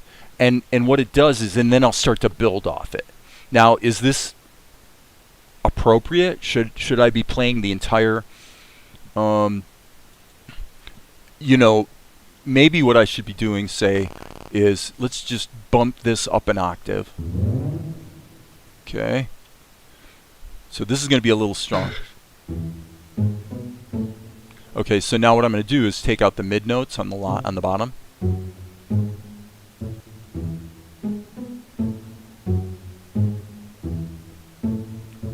Okay, and I'm going to hit star -12. I'm going to take that down an octave.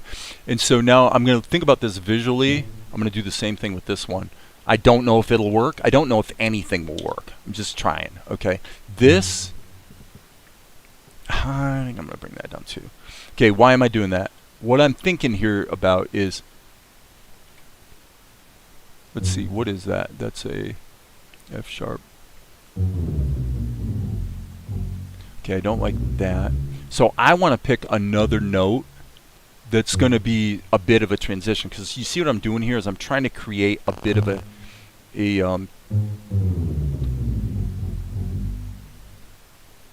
bit of a texture and direction. So I'm going to use, I guess I'll use that. Okay, so in other words, this has a certain shape to it that hopefully is going to make some space for something else. We'll see. I'm just going to play with it. Okay, that note's too much. Okay.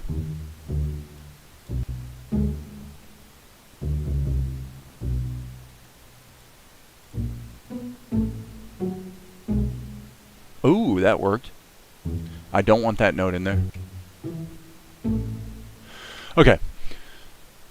Amar, oh my god, bunch of more comments. I thought about doing my own music for my own projects, but even getting to the point of finishing anything is hard enough. I know you struggle with that. Bought some equipment to make music or sing my own songs. I need to get in the right headspace to do anything. Well, if there's anything I can do to help, brother, I'm rooting for you. I'm too scatterbrained and thinking about how to live every day versus animating or making movies. That, you know, guys, anybody else who's listening, this is Amar being very honest. Let's not beat the guy up. That's a very frank bit he's saying. It's hard for everybody, man. It's hard for everybody for different reasons.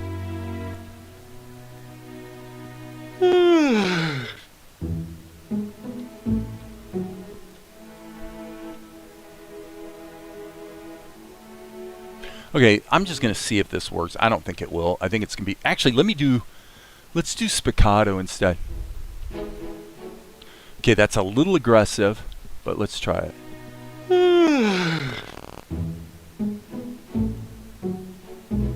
Up. Oh, that's actually correct. Okay, yeah.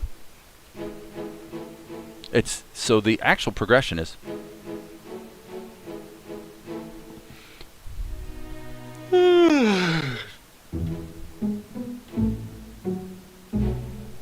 I fouled it up. I got to get that right. go ahead one bar.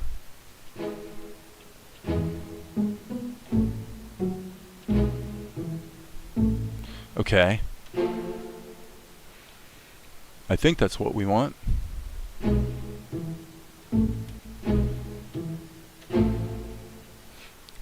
Okay. Now, now what we can do is we can just start tightening this up a bit.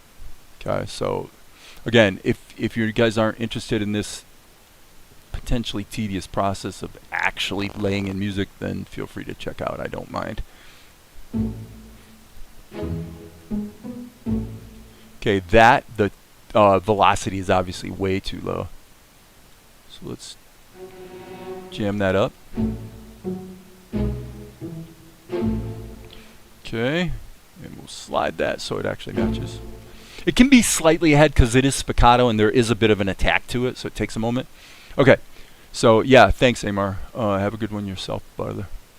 All right, okay, Control G. So I'm going to marry that together, and then we're just playing here. We're just going to experiment. Now let's take this and drop those notes down an octave.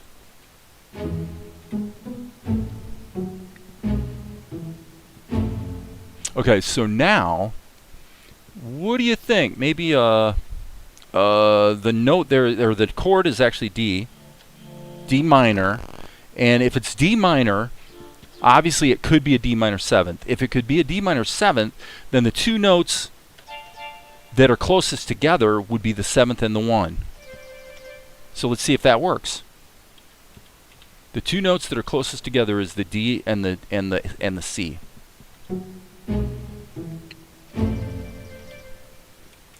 Have no idea.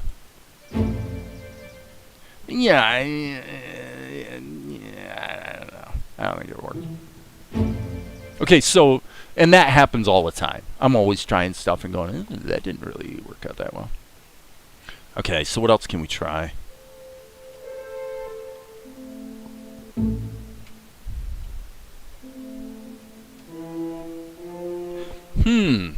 Let's see something.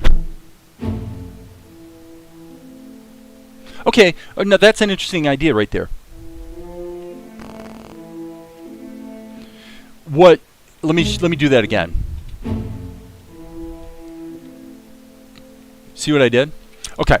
So what I did there was I took the last thing I did and basically repeated it, but went ahead and did a retard so it slowed down, and it kind of transitioned me into a next thing, whatever I'm going to do.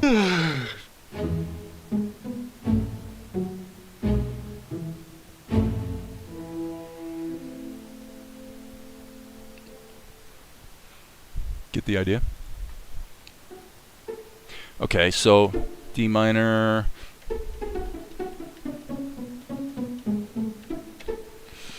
That's how the song ends if you were to finish the song. Okay, so let me keep playing around with the pizzicato. I'm just gonna keep going here because I'm kind of having fun.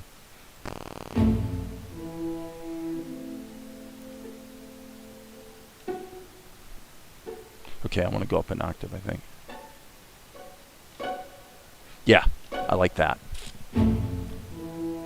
So we'll just slap it in there, anywhere, so that I can then go like this. Line up the beginning of that. Now, not too perfectly because the notes actually don't play at the same moment. But now what I'm going to do is just pop this forward until she blinks.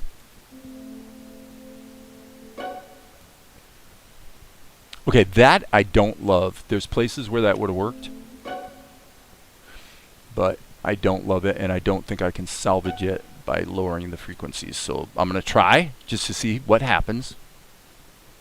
Okay, that's not what I meant to do. Okay.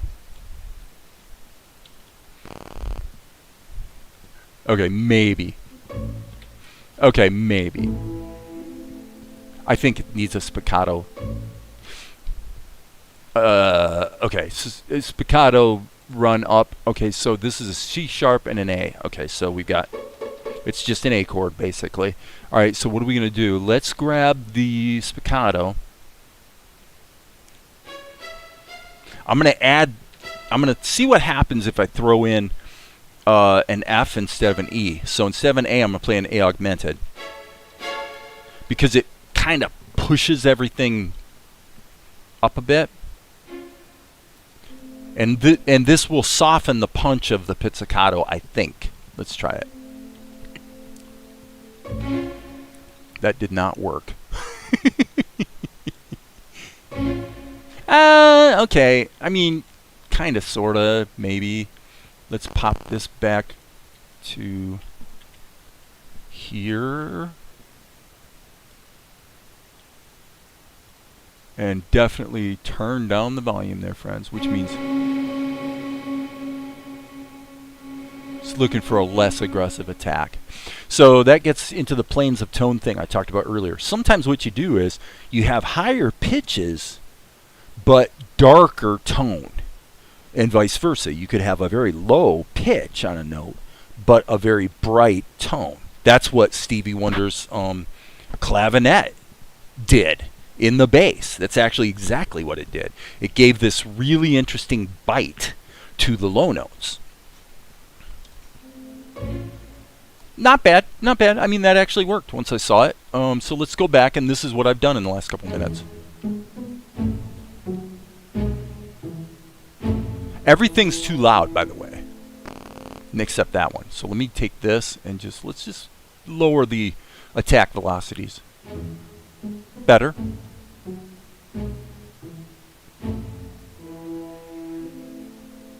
And I love this note here. This note is a little unexpected, and it just kind of feels good. So I'm going to pump it up a bit. Okay.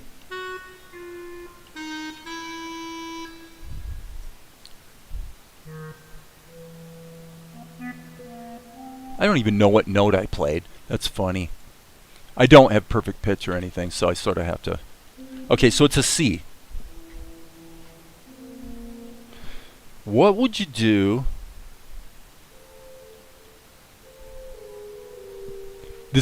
I'm sure this is not going to work, but I'm feeling frisky. I'm going to try it anyway.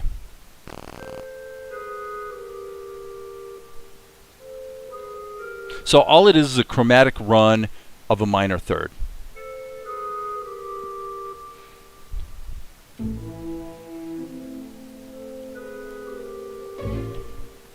Okay, hold on.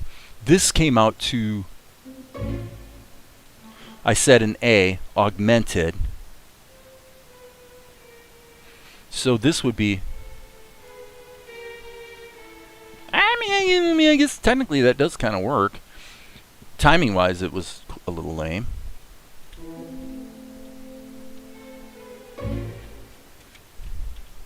So we want to be ba-do-ba-bump is rhythmically what I'm wanting to feel there.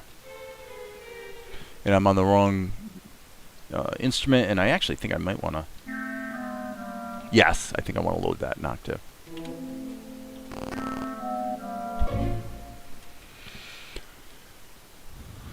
Okay, the timbre of this clarinet is not wonderful. I see why. Looks like CC91 is up a little bit to 72. That's wrong. I'm going to save that. Yeah, it makes the clarinet sound too bitey. And then, let me get the timing on this. Bum, bum, boo.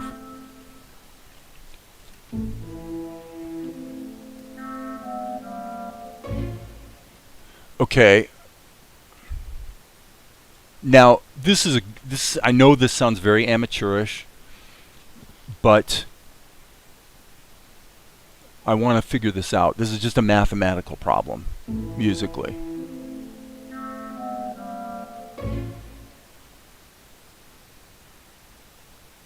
I think we want the fourth chord in there. So I'm going to actually take this and hello. I'm hitting the stupid Windows key instead of the Alt key. So bear with me, friends. Okay, that's fine. These notes are probably... I'll tell you what I'm going to do is I'm going to take them down to 0 so that I can ease them back up.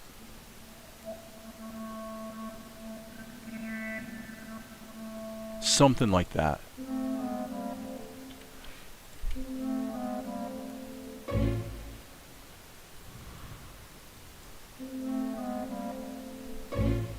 There's a, yeah, that, let me see the term.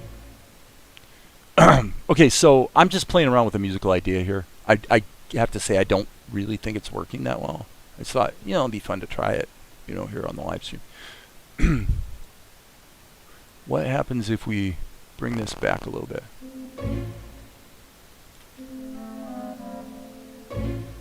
Yeah, the timing's off, right?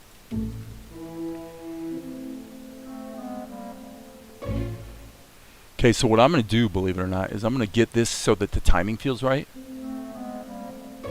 Okay, now that the timing's right, I'm going to grab these. Hello? I guess it doesn't want to let me do it the way I was doing it. I'm going to grab these, but not this. And I'm just going to look for...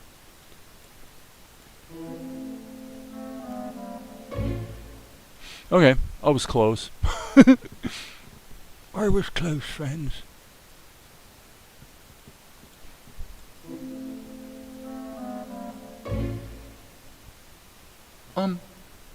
You're all wet. Rip. Okay, this would be one of those clarinet figures, I believe.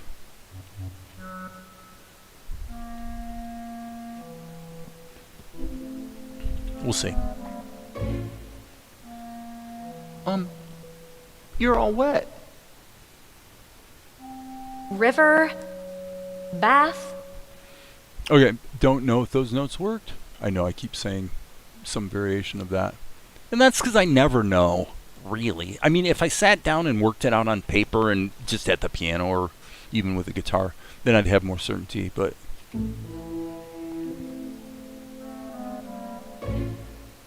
And this all feels way too strong. Let me turn the pizzicato down to nothing just to see what it feels like.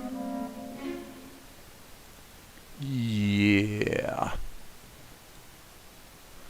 Okay, so the clip can be left back where it was, but these notes...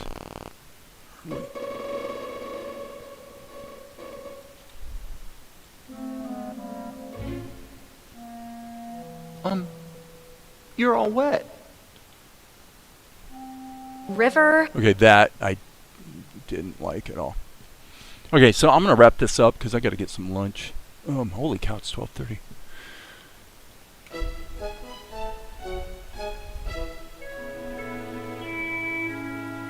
Boy, that clarinet. Why is that clarinet so freaking bitey?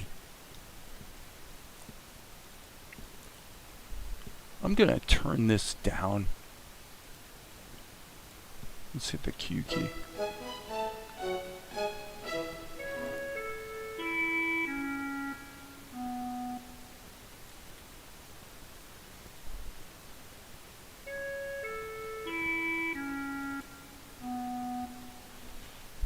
It's almost like it just wants a bit of a filter or something. Just a little too sharp. Not musically sharp. Tonally sharp.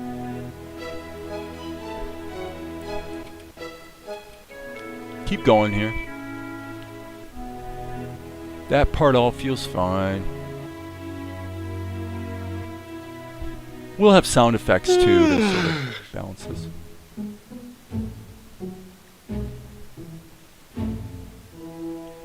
Ooh, okay. Right.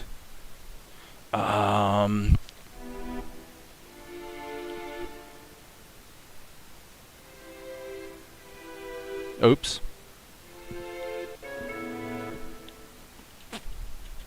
Okay.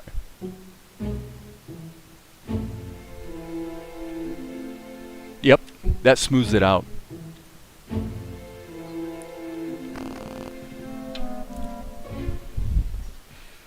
So basically this bit here is what doesn't seem to be working. It's like it's too abrupt. Let's get rid of that.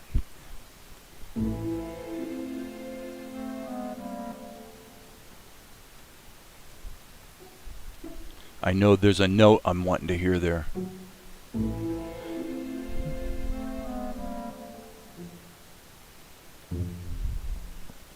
It'll just might be that. Yeah, that actually ends it quite nicely.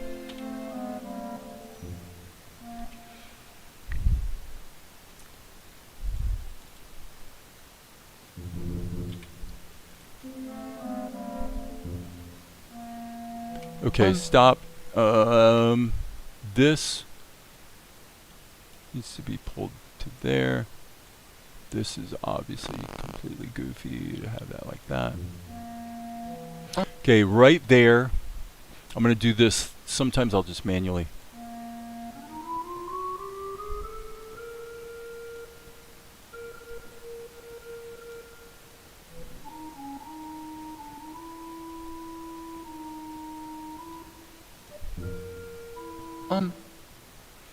Feels a little too slow.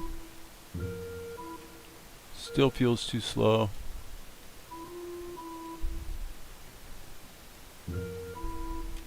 Okay. Boom, boom, boom. Let's see who plays. Oh, okay, so we've got a blink there that we could pizzicato up a bit.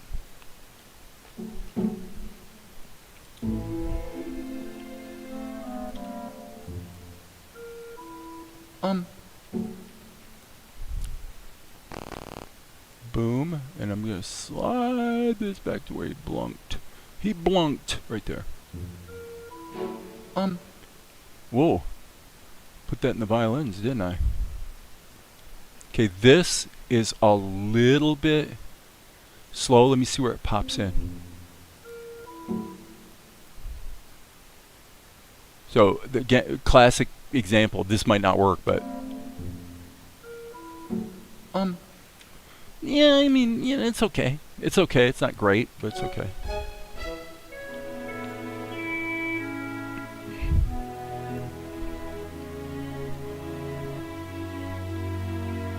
Who's still watching, by the way?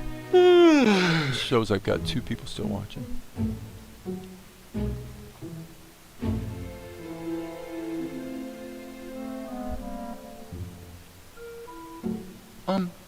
Okay, so actually all of that rhythmically worked. It was all kind of in time.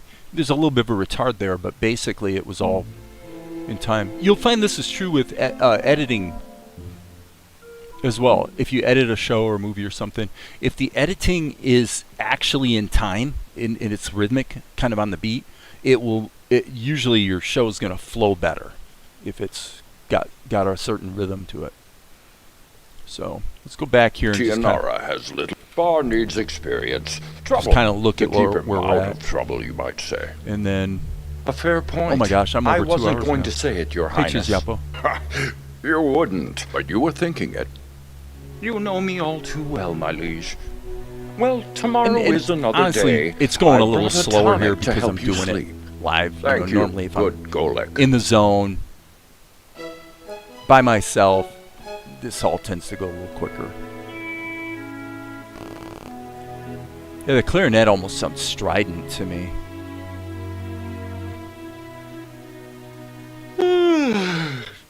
It is clarinet 1.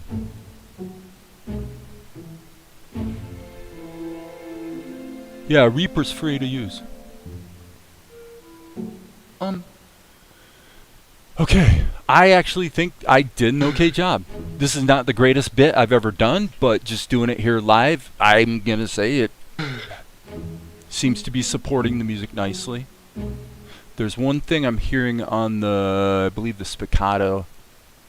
What we probably want to do is take these notes, tone them down, and then take the really bottom notes because they go by really fast, and crank them up and just see if how that feels. Yes. That feels good.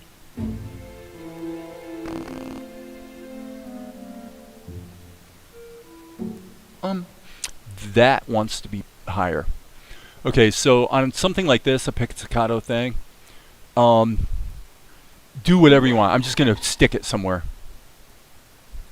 Just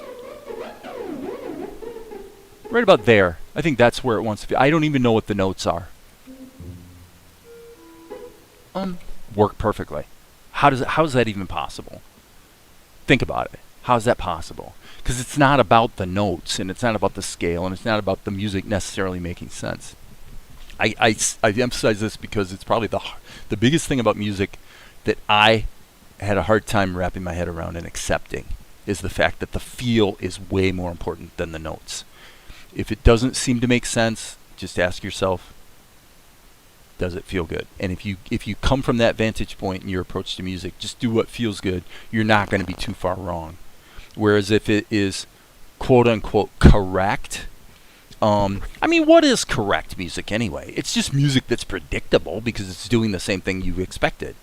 And good music often surprises. I mean, that's part of the craft of it, is giving people enough of what they expect to satisfy them while giving them enough of what they didn't expect to delight them.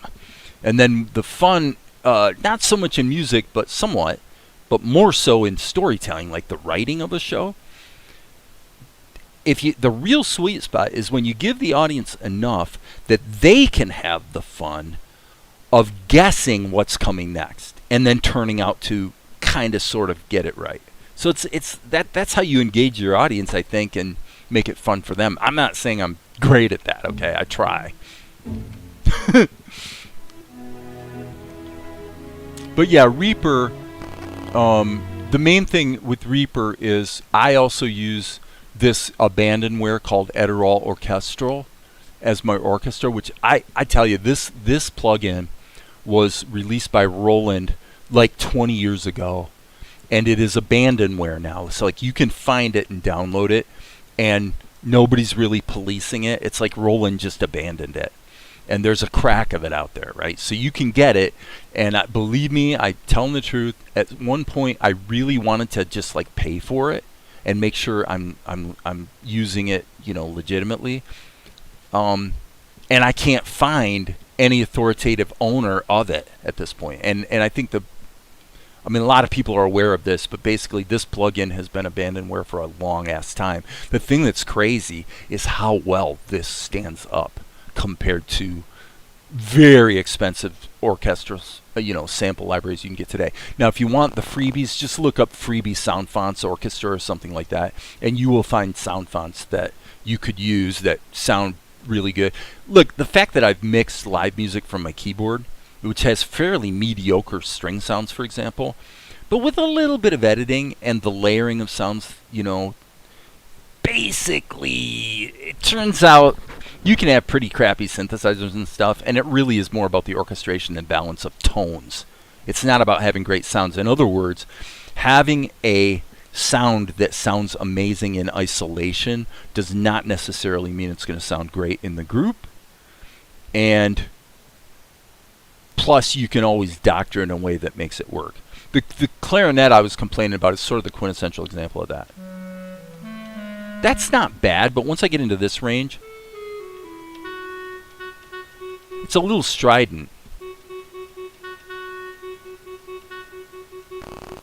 It's a little strident, and I'm not absolutely loving it. I want to look at the settings on that.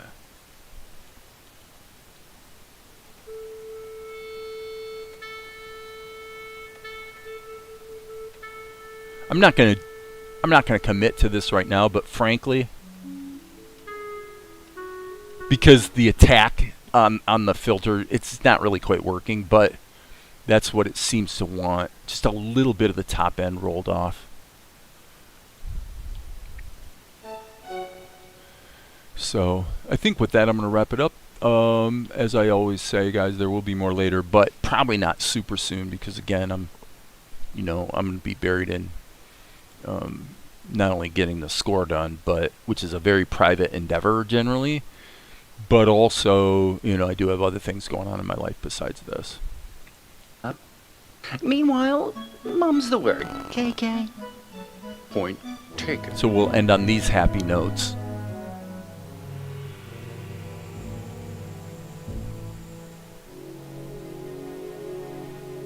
Okay, cool. Thanks for hanging out, and we will catch y'all next time.